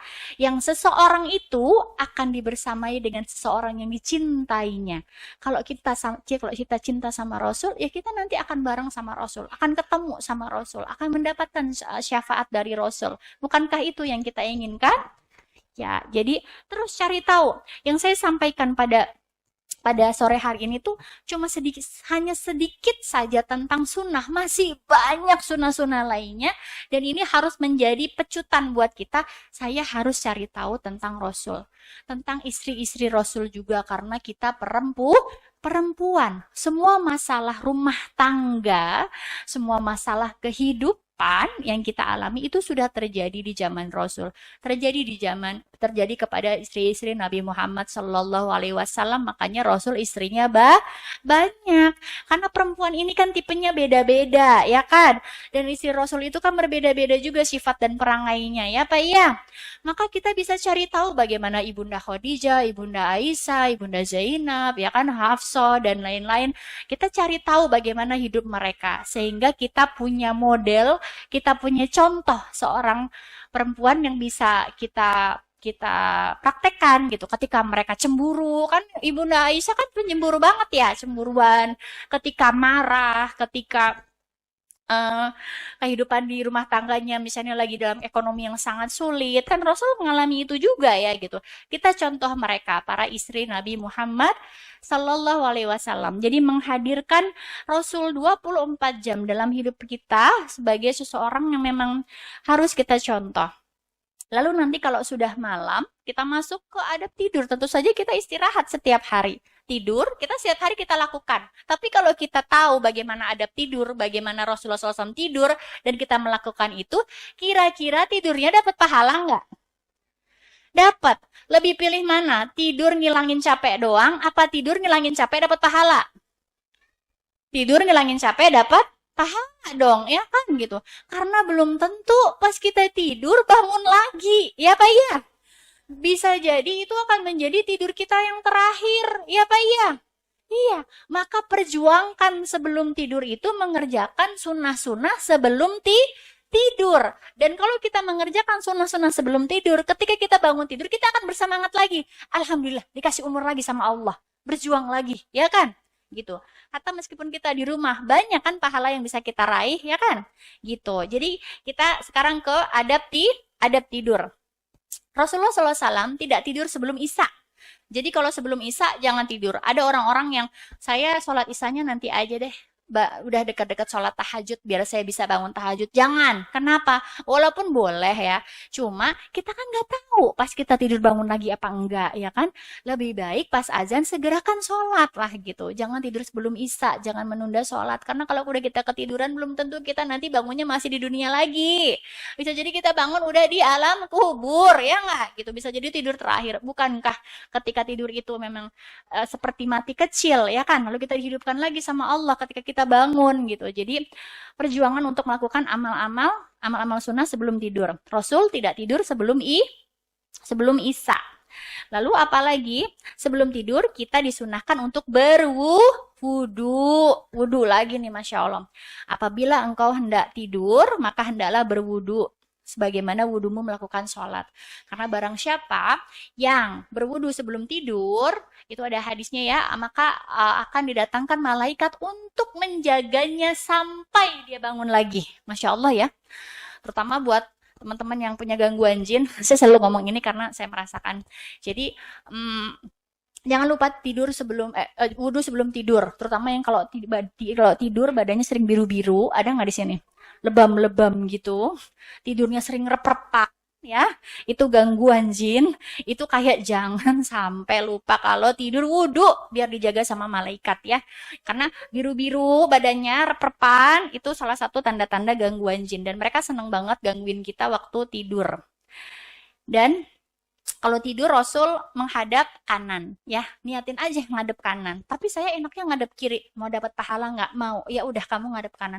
Tapi suami saya di kiri, ya suruh pindah di sini. Nanti dia ngadep sana, ya paling nggak kalau tidur kelonan dulu lah dari belakang begini. Nanti kalau udah nggak tahu lagi gimana kan bentuknya. Paling nggak awal itu ingetin juga suami, ngadep kanan Pak, gitu, biar kita dapat pahala. Tapi aku jadi mbakongin kamu, misalnya kan di belakangin ya, gak apa-apa yang penting kita dapat pahala sunnahnya. Tidur ngadep kanan bareng gitu kan, peluk-pelukan ngadep kanan kan bisa ya, nggak harus hadap-hadapan gitu. Yang penting dua-duanya tidur mendapatkan pahala karena tidurnya ngadep kanan. Jadi Rasulullah SAW tidurnya menghadap kanan. Dan ada larangan tidur sambil tengkurap. Ada yang sering tidur sambil tengkurap, anak saya tuh saya sering suka, nggak boleh tidur sambil tengkurap gitu. Karena sesungguhnya tidur tengkurap itu adalah tidur yang dimurkai oleh Allah. Jadi kalau tidur kita jangan sampai tengkurap. Kalau ada keluarga kita tidur sambil tengkurap, langsung suruh bangun. Jangan tengkurap, jangan tengkurap. Karena itu termasuk tidur yang dimurkai Allah. Bukankah kita ketika tidur bisa mendapatkan keberkahan dari sunnah ya kan? Maka jangan sampai kita tidur mendapatkan murka Allah karena tidur dalam keadaan tengkurap gitu ya. Lalu membaca ayat kursi sebelum tidur. Ini juga penting banget ya. Membaca ayat kursi sebelum tidur dan 2 akhir surat Al-Baqarah. Dari yang a'udzubillahi minasyaitonirrajim, yang amana rasulu bima unzila ilaihi mir rabbihi wal mu'minun kullun amana billahi wa malaikatihi dan seterusnya sampai yang 286, la yukallifullahu nafsan illa wus'aha laha maktasabat wa 'alaiha maktasabat, terus sampai selesai. Jadi 2 akhir surat Al-Baqarah. Kenapa kita harus baca ayat kursi dan 2 akhir ayat Al-Baqarah? Kalau kita sebelum tidur baca ayat kursi, maka akan dijaga. Barang siapa yang membaca ayat kursi ketika tidur, maka Allah akan menjaganya sampai subuh. Ini penting banget ya buat kita ya. Akan menjaga sampai subuh, karena ketika tidur itu yang saya alami sendiri ya, itu kalau kita lagi diganggu sama setan dari kalangan jin, mereka sangat berasik ketika kita tidur. Termasuk kalau ada yang orang-orang kirim sihir, itu mereka bisa lewat mimpi ya. Kalau ada yang tidur disuguhin makanan terus, atau tidur dikejar-kejar hewan buas, tidurnya di mimpi buruk yang didatangi makhluk-makhluk, mimpi tenggelam, mimpi dijatuh dari ketinggian, itu kan terjadi pada saat tidur ya. Dan kita tuh harus melindungi diri kita dari hal-hal yang itu tadi gangguan-gangguan jin dari kiriman-kiriman dukun laknatullah gitu kan yang disuruh sama orang yang nggak suka sama kita gitu. Salah satunya dengan membaca ayat kursi ya sebelum tidur. Lalu kenapa kita harus baca 2 ayat akhir Al-Baqarah disunahkan seperti itu? Karena barang siapa yang membaca 2 ayat Al-Baqarah sebelum tidur, maka 2 ayat tersebut akan mencukupinya. Artinya, pada hari itu pahalanya tercukupi. Ada yang menafsirkan seperti itu. Yang kedua, akan dicukupi semua kebutuhannya. Jadi, usahain banget. Dan keberkahan surat Al-Baqarah ini luar biasa sekali juga untuk penjagaan kita ketika tidur. Saya ulangi, begitu banyak gangguan setan dari kalangan jin yang sangat mengganggu kita ketika kita tidur dan menunggu-nunggu kita tidur. Maka kalau tidur kita perhatikan sekali adab-adab sebelum tidur, terutama yang sudah punya ciri-ciri gangguan jin kayak yang saya sebutkan tadi ya. Suka rep-repan, suka biru-biru badannya, suka mimpi buruk gitu ya. Ya, 5 menit lagi katanya. Lalu sebelum tidur kita juga disunahkan untuk mengibaskan tempat tidur. Dikibas-kibas gitu ya. Kibas-kibas. Sepele nggak? Sepele. Tapi mengandung pahala nggak? Mengandung pahala. Bahkan mungkin setiap harinya mungkin ada yang udah kalau mau tidur dikibas-kibas dulu gitu. Tapi kita niatin jadi pahala karena kita tidak pernah tahu tuh ya hadisnya. Kita tidak pernah tahu di situ ternyata ada setan dari kalangan jin yang tidur. Ya kan? Mereka itu kan bercokol-cokol di rumah kita. Nempatin rumah kita sebagai rumahnya juga. Bandel banget tuh emang. Jadi sebelum tidur terutama kalau misalnya itu kita habis safar pergi kemana terus berapa hari terus pulang jangan lupa tuh tempat tidurnya dikibas-kibas setiap malam. Setiap kita mau tidur kibas-kibas dulu. Karena bisa jadi ada setan dari kalangan jin yang tidur di situ dan kita ikut tidur. Kelar udah, ya kan? Karena kita nggak berasa, tapi mereka melakukan itu. Mereka melakukan itu, percayalah. Untuk orang-orang yang bisa melihat ya, yang itu ujian juga salah satu tanda gangguan jin ya, bisa melihat itu mereka benar-benar mengganggu kita dalam tidur gitu. Makanya jangan lupa dikibas-kibas tempat tidurnya ya. Kibas tempat tidurnya. Lalu jangan lupa kalau mau tidur juga salah satu yang harus dibaca juga Al-Ikhlas, Falak, An-Nas juga ya. 3 kali, 3 kali. Lalu Rasul kalau mau tidur tuh begini bacanya. Ditaruh di depan tangan. Sama caranya kalau kita mau meruqyah diri sendiri ya. Ruqyah mandiri sama caranya. Jadi ditaruh di depan tangan. Terus kita baca Al-Ikhlas, Allah ya 3 kali. Lalu ditiupkan. Ditiupkan ke tangan. Al-Falaq 3 kali tiupkan ke tangan. An-Nas 3 kali tiupkan ke tangan. Lalu dibalurkan ke seluruh tubuh terus sampai ke kaki terus sampai ke punggung ke seluruh tubuh gitu ya. Itu Rasul melakukan itu setiap mau tidur dan itu juga bisa dilakukan kalau kita ingin meruqyah diri kita sendiri. Salah satu ruqyah mandiri membaca itu dibalurkan ke seluruh tubuh gitu ya. Terus habis itu jangan lupa baca doa ya. Doa tidur mungkin udah pada hafal semua ya. Bismikallahumma amut wa ahya. Ada yang bismikallahumma ahya wa amut ya. Tapi kalau hadis Bukhari kan sahih banget ya. Rasulullah bismikallahumma amut wa ahya. Karena kalau pas tidur itu kita mati dulu baru bangun. Bukankah mau tidur itu tadi kita mati kecil ya kan? Jadi kalau di hadis Bukhari, kalau saya juga ngambilnya dalil yang ini gitu ya. Kan mau tidur bacaannya banyak ya. Kalau saya ngambilnya bismikallahumma amut wa ahya. Lalu setelah itu habis kita berdoa baru deh. Dan Rasul itu senang juga kalau tidur itu tangannya di pipi. Ya, Rasul juga pernah ketika tidur menyilangkan kakinya. Begini, tidur sambil gitu kakinya gitu. Gitu. Jadi Masya Allah, begitu banyak sunnah-sunnah dalam keseharian yang bisa kita amalkan setiap hari dari kita bangun tidur sampai kita mau tidur lagi. Mungkin setiap harinya kita mengamalkan itu tapi kita nggak tahu kalau ternyata Rasul mengamalkan itu juga. Dan ketika sekali lagi saya ingatkan kita menumbuhkan niat ketika melakukan itu saya niatkan saya mencontoh Rasul ya Allah saya mengamalkan sunnah maka pahala yang kita dapat. Ini adalah perjuangan kita menjemput pahala setiap hari. Ini adalah perjuangan kita membuktikan cinta kita kepada Nabi bahwa tidak cukup dengan bilang aku cinta kepadamu ya Rasul. Tidak cukup dengan bilang kita bersolawat tapi kita tidak mengamalkan sunnah-sunnahnya. Maka Maka perjuangkan pahala setiap hari, hadirkan Nabi Muhammad SAW di rumah kita dengan mengamalkan sunnah-sunnahnya dari kita bangun tidur sampai mau tidur, maka insya Allah kita akan menjadi umatnya yang mendapatkan syafaat dan insya Allah bisa masuk surga bersama-sama berkumpul dengan Nabi Muhammad Sallallahu Alaihi Wasallam. Mungkin itu saja yang bisa saya sampaikan. Allahumma sholli wa sallim wa barik ala Muhammad wa ala ali nabiyina Muhammad. Kita ada tanya jawab yang nanti pertanyaannya akan dibacakan oleh MC. Saya kembalikan kepada MC. Kurang lebihnya saya mohon maaf.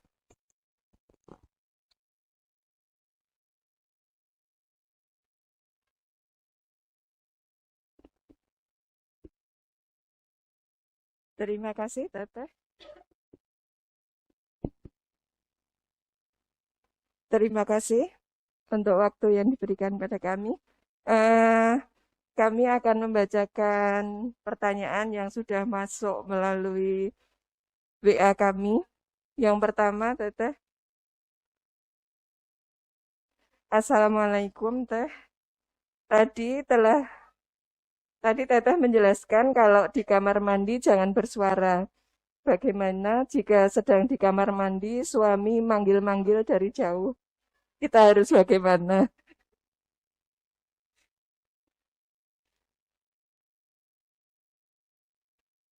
Bismillah ya. Keluar dulu atuh. Selesain dulu. Yang di kamar mandi tinggalin dulu. Karena kan menyambut panggilan suami itu wajib ya. Gitu. Jadi kalau di kamar mandi. Tapi kalau kita lagi pupup, ya tahan dulu gitu. Ya kalau itu kan urgent banget. Ya udah kita bisa. Tapi udah cuma menjawab. Lagi di kamar mandi. Udah diam lagi gitu. Jadi diminimalisir. Jangan kenapa ya? Oh, apa malah ngobrol suami di luar kita di kamar mandi. Jangan ya gitu. Jadi cukup boleh jawab tapi seperlunya aja gitu. Lagi di kamar mandi ya gitu. Ininya di mana? Tahu nggak kamu tadi aku ketemu ini? Ntar dulu lah, jangan ceritain jangan sekarang. Ini aku lagi ngamalin sunnah, nggak boleh ngobrol kamar mandi gitu. Gitu ya. Gitu. Boleh sih jawab ya, kayak iya ya gitu, tapi jangan dilanjutin dengan ngobrol. Allah alam bisawab. Terima kasih, Teteh. Kemudian pertanyaan kedua, kalau tidur sunnah menghadap kanan, tapi saya punya kekurangan, Teh. Hidung saya selalu mampet sebelah kanan. Jadi bisa tidurnya menghadap kiri. Apa ini bisa dikatakan alasan syar'i? Bisa, insya Allah ada uzur dan berjuang untuk berdoa sama Allah. Ya Allah, saya pengen banget ngamalin sunnah. Tolong ya Allah, mulai malam ini saya udah tahu ini pahalanya mengamalkan sunnah tidur yang hadap kanan. Tolong sembuhkanlah ya Allah. Berjuang gitu dan mulai latihan kalau wudhu. Nih tadi buat yang bertanya yang hidungnya bermasalah. Kalau wudhu memasukkan air ke hidungnya mulai dilakukan. Nggak tahu, saya nggak tahu deh, mungkin selama ini udah dicobain atau belum, tapi itu insya Allah bisa membantu karena berkahnya air wudhu itu luar biasa. Jadi ketika berwudhu masukkan air ke hidungnya gitu ya, jadi benar-benar masuk ke dalam keluar, jadi bukan membasuh ya ibu-ibu semuanya ya, bukan kita tuh kalau pas wudhu tuh bukan cut cut cut gitu, bukan. Jadi dalilnya itu kita berkumur-kumur sambil memasukkan air ke hidung, membersihkan air ke hidung, jadi masukin ke air ke hidung langsung lah sambil dihirup gitu ya, kalau udah langsung dikeluarin lagi, ambil kumur dimasukin air ke mulut kan, kumur-kumur langsung sambil dihirup masukkan air ke hidung gitu. Kalau udah gituin lagi, insya Allah mudah-mudahan sakitnya yang di hidung tadi sembuh gitu. Dan ada satu lagi, kita bawa kayu putih nggak Mi? Habis ya, bisa pakai minyak kayu putih yang ada sih, saya lagi nggak bawa. Jadi itu minyak kayu putihnya ada bidaranya, ada zaitunnya, ada minnya gitu, itu bisa buat membantu pernafasan tadi yang sakit hidung. Tapi saya doakan mudah-mudahan cepat sembuh. Kalau saya nggak bawa, kalau bawa saya kasih hadiah deh. Gitu ya, berjuang sama Allah, mudah-mudahan Allah kasih kesembuhan dan bisa mengamalkan sunnah. Ini pun Allah catat pahala luar biasa. Ada keinginan untuk mengamalkan tapi kok kayaknya saya berat, tapi gak ada yang nggak mungkin. Coba diamalkan, kalau berat ya udah ke kiri, tapi paling nggak udah mencoba. Engkau saksikan ya Allah, aku berjuang ini untuk mengamalkan sunnah, pengen tidur ngadep kanan tapi ini sakit dan aku nggak tahan, aku ngadep kiri ya Allah, paling nggak engkau udah tahu aku sudah berjuang gitu ya. Allah alam bisawab. Pertanyaan ketiga, Teteh.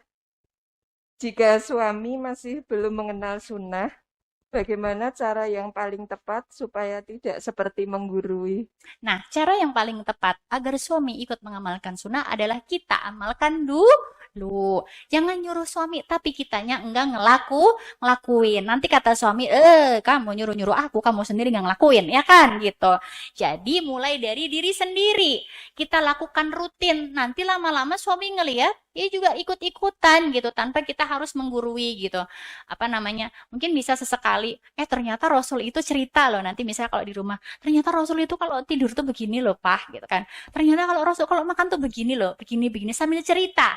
Jangan sampai kamu tuh kalau tidur kamu tahu ini Pak, jangan gitu. Rasul itu kalau ini begini-begini jangan begitu ya. Laki-laki nggak suka. Karena kewamnya laki-laki itu di atas kita. Kita kalau menggurui suami itu kayak cerita aja. Nanti kalau di rumah kayak cerita. Tadi aku kajian ternyata pas lagi makan nih misalnya kita mau ngajarin suami untuk ngamalkan sunnah. Tadi aku kajian ternyata Nabi Muhammad SAW itu kalau makan begini loh Pak. Begini, begini, begini. Kan dia kan seolah-olah dia mendengarin kita cerita ya lah.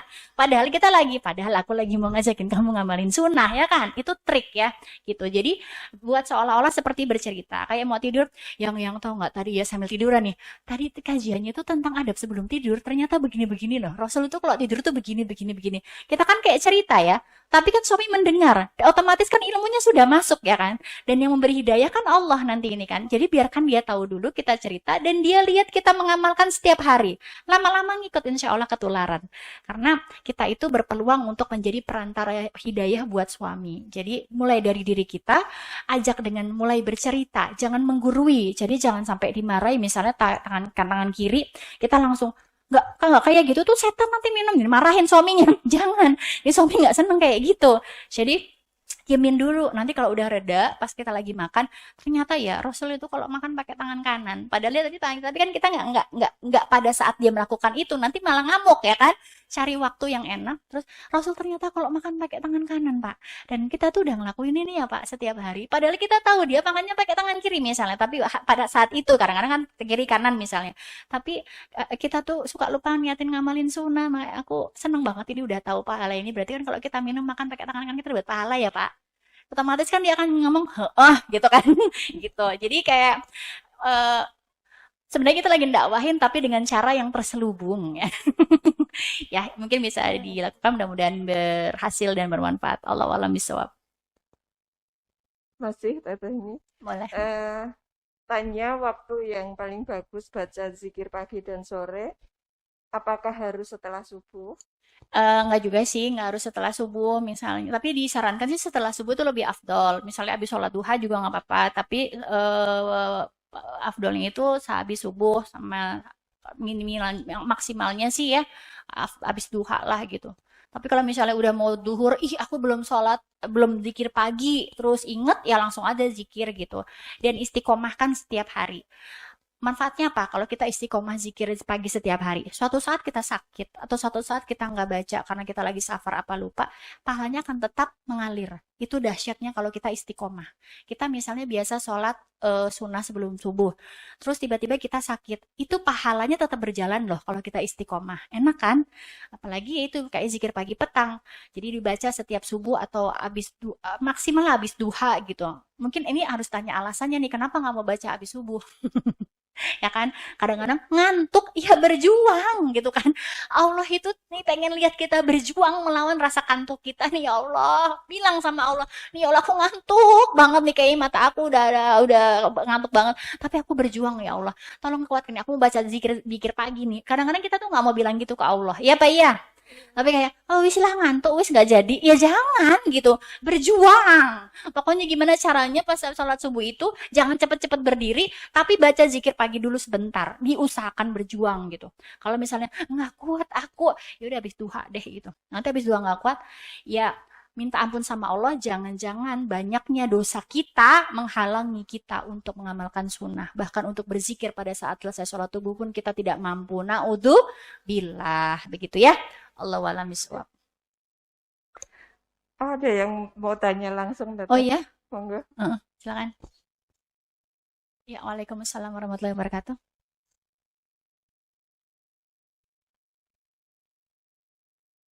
Ada banyak, ini ada grup WhatsApp-nya nggak? Ada. Nanti saya kasih bacaan-bacaannya ya. Ini tadi kita sudah Kirim. dulu, Teteh. Jadi, insya Allah untuk kajian yang selanjutnya di Godibek ibu-ibu nanti sudah akan disertakan Pasti, oh, Masya buku saku Allah. Iya, zikir pagi dan petang. zikir pagi dan petang yang sesuai sunnah ya. Yang kalau saran saya jangan yang Hasan Albana, tapi pilih yang sesuai Quran dan sunnah Syekh. Ada Syekh, saya lupa nama Syekh siapa Syekh misalnya. Nanti, Jadi, nanti bisa. atau di sini ada berapa? Ada berapa orang jamaahnya? Kalau biasanya kita 150 sampai 200 tamu. Ada. Iya, saya ada sih sebenarnya. Nanti saya kasih tahu deh yang sesuai Quran dan Sunnah, karena ada yang nggak sesuai Quran dan Sunnah. Oh Saya iya. ada tapi cuma 100, nanti kurang. Kasihan yang nggak dapat. Itu pun di Jakarta. Nanti kalau dari saya kasih itu deh, saya kasih yang PDF-nya, ada tinggal dibuka aja. Jadi bentuknya buku tapi di handphone. Tapi Oh kan ada iya. ibu-ibu yang mungkin nggak pakai, ya nanti pakai buku gitu. Nanti saya kasih, saya Oh iya. kirimkan ya. Terima kasih. Iya, Oke. sama-sama. Atau mau dibacakan sedikit zikirnya? Mau? Karena kan ini kan harus dihafalkan. Jadi menurut saya kalau saya bacain nanti juga nggak dicatat kan juga susah ya. Jadi memang lebih baik itu nanti dari grup aja atau memang dibagikan gitu. Saya sih buat saya ini peluang pahala banget kalau bisa dari saya mah saya pengen bagiin buat semuanya yang sesuai Quran dan Sunnah gitu. Pengen banget kalau itu dari saya aja deh. Ada berapa di sini? Gitu. Insya Allah nanti saya bagi satu-satu di sini ya. Biar kita bisa mengamalkan sunnah zikir pagi dan petang sementara nanti Masya lewat Allah. grup dulu ya. Allah alam. Iya, boleh ya.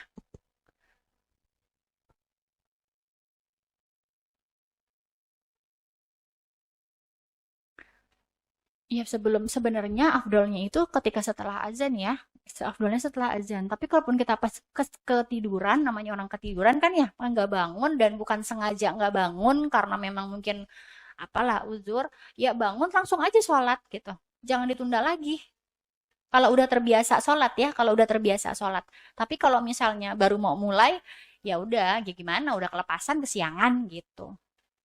Ya, ini berjuang, pasang alarm lah. Pasang alarm dan jangan lupa berdoa sama Allah, ya Allah bangunin aku ya sholat subuh biar pas azan aku bangun. Jadi aku bisa sholat sunnah sebelum subuh.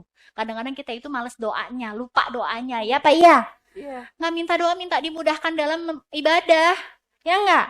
Mintanya minta dunia terus. Maka berdoa sama Allah. Ya Allah, mudahin aku ya. Nanti malam aku mau sholat tahajud. Bangunin aku ya, ya Allah. Minta. Ya Allah, nanti aku pengen sholat sunnah sebelum subuh. Biar aku mendapatkan dunia dan isinya. Lebih baik di dunia dan isinya. Dan aku ingin jadi orang yang terkaya di dunia. Ya kan? Dapat lebih dari dunia dan isinya gitu kan.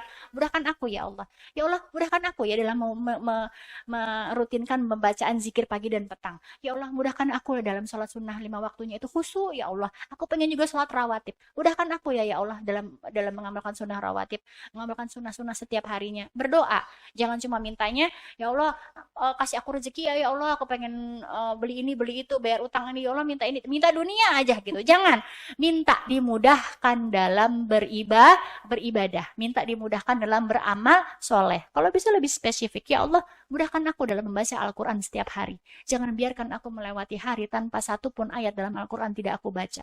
Ya, jadi setiap hari nanti ya Allah mudahkan kita. Bukankah kita ini bergerak atas izin Allah? Bukankah kita ini bergerak juga atas pertolongan Allah? Maka minta kemudahan sama Allah biar kita sholatnya mudah, kita zikirnya mudah, baca Qur'annya mudah, mengamalkan sunnahnya mudah gitu ya. Kita ini bisa ibadah bukan karena diri kita sendiri, tapi karena pertolongan Allah. Maka minta bantuan sama Allah gitu ya. Allah alam bisawab. Masih ada lagi? Anjay. Monggo, Bu Mansur. Waalaikumsalam warahmatullahi wabarakatuh.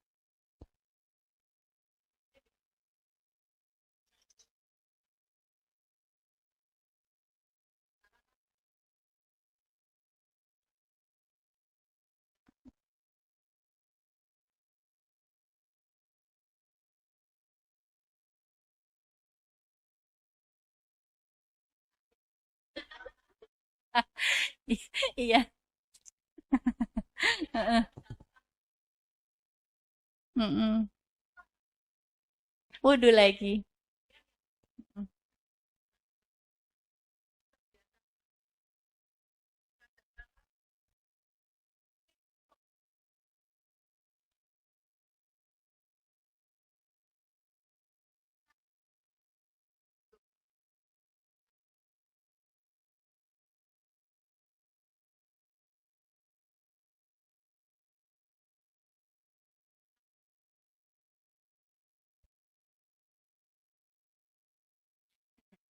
Iya, Masya Allah. Sebelah saya coba jawab ya.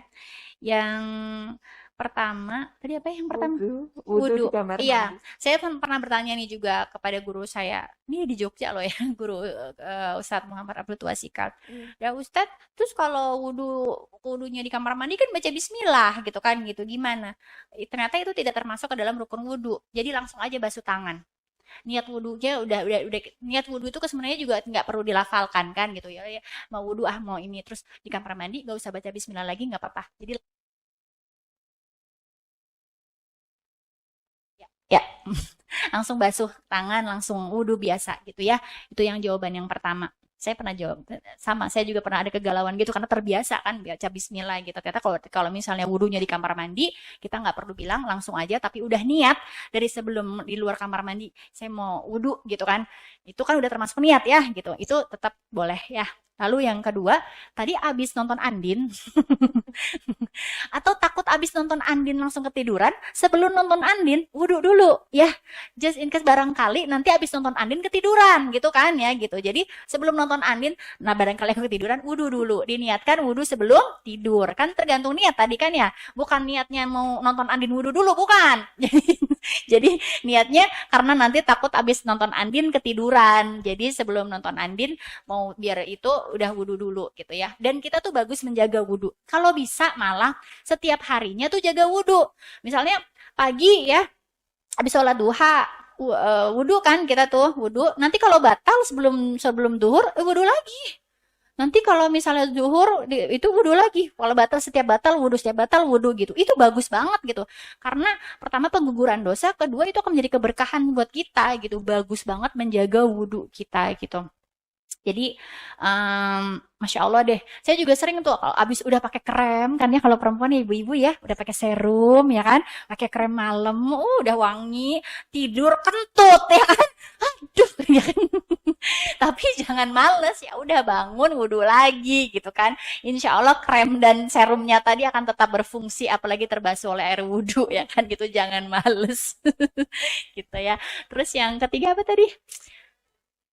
Oh, salat sunah rawatib. Misalnya abis sholat isya ya gitu ya. Terus tiba-tiba kita kentut gitu belum sunat sunah rawatib. Ya udah wudhu dulu, salat rawatib gitu. Kalau misalnya kayak ada anak nangis gitu kan gitu, udah bisa sholat anak nangis, ya udah tapi kita udah niat nih mau sholat rawatib, nggak apa-apa kok, tenangin anaknya dulu. Nah bentar ya ditenangin dulu, umi mau sholat rawatib bentar aja ya kan gitu, ditenangin dulu kita sholat rawatib nggak apa-apa gitu ya, karena ada uzur dan kita sudah niat untuk sholat rawatib gitu. Agama Islam itu mudah dan indah lah insya Allah. Udah gitu ya Bu ya. Semoga istiqomah dalam berwudu dan sholat rawatibnya dalam mengamalkan sunnah. Amin ya Rabbal Alamin. Amin. Allah alam bisawab. Satu lagi Mbak Erti, monggo.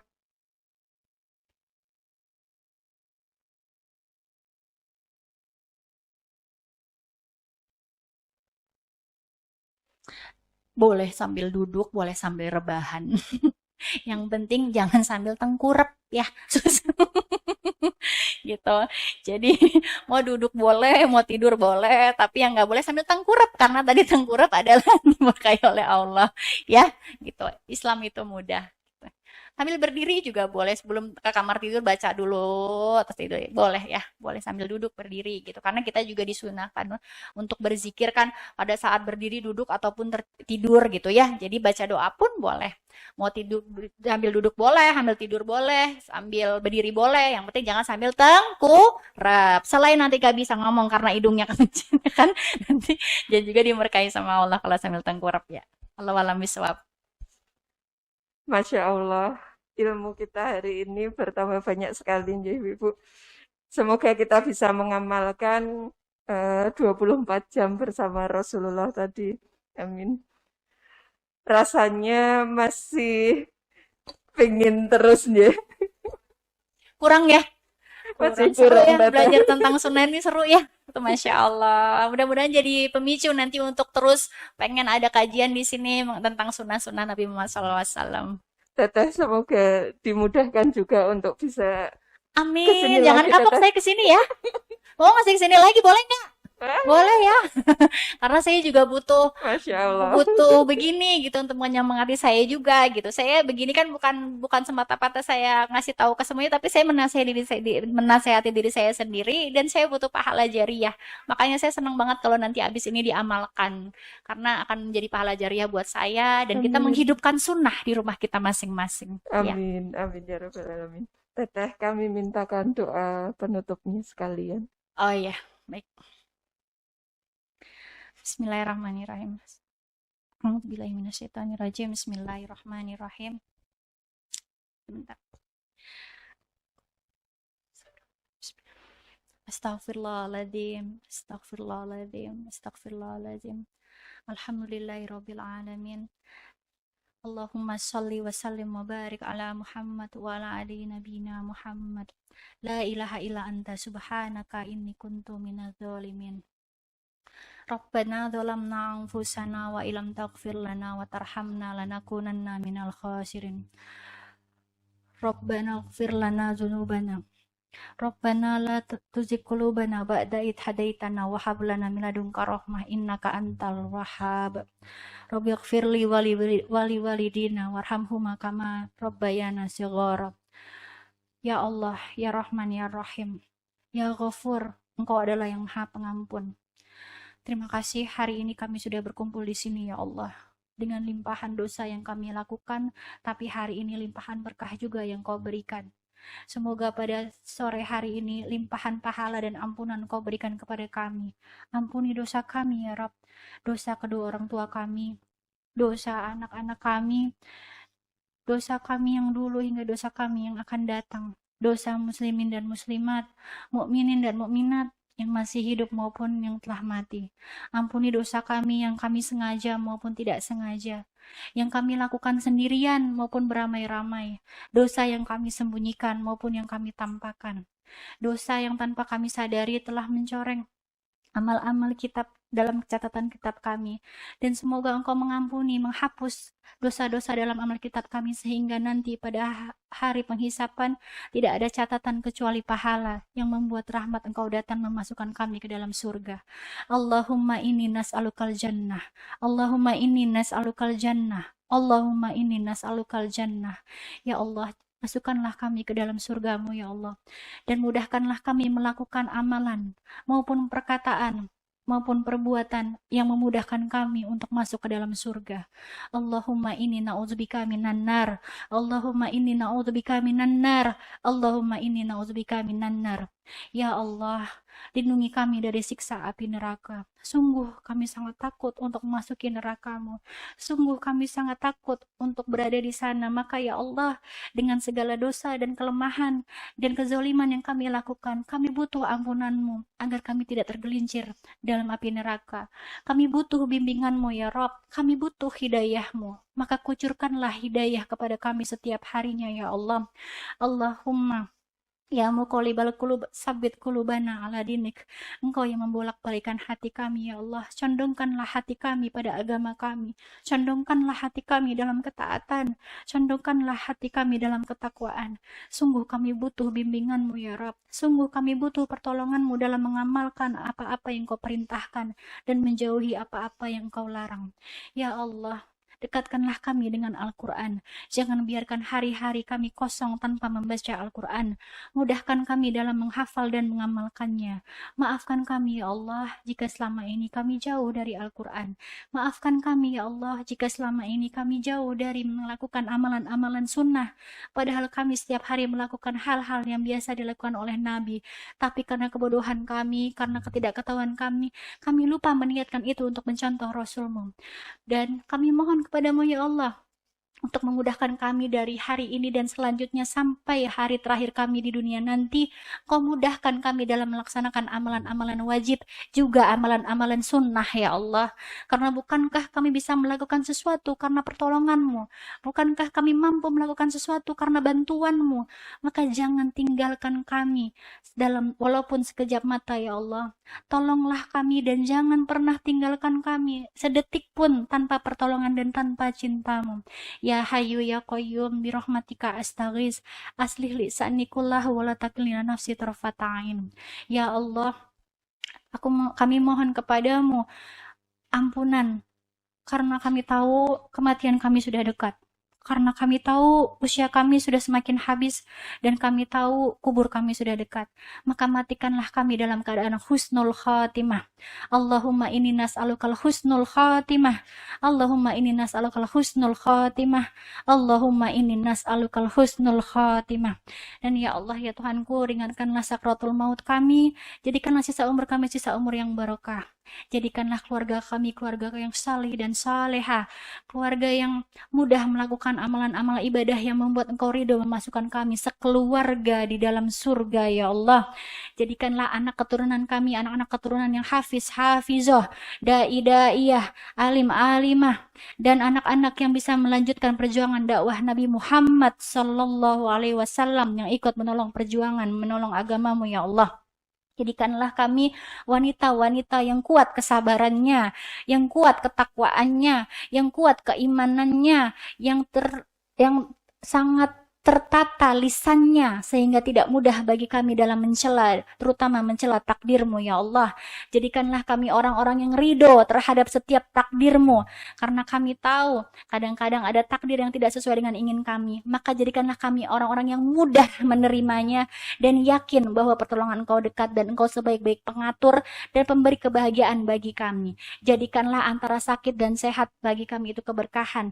Jadikanlah setiap bahagia dan sedih kami itu keberkahan, karena di balik itu ada pahala yang besar. Rabbana atina fid dunya hasanah wa fil akhirati hasanah wa qina azabannar. Ya Allah, berikanlah kesehatan yang berkah bagi kami, kesehatan yang membuat kami dekat kepadamu, kesehatan yang bisa membuat kami beribadah dengan baik kepadamu.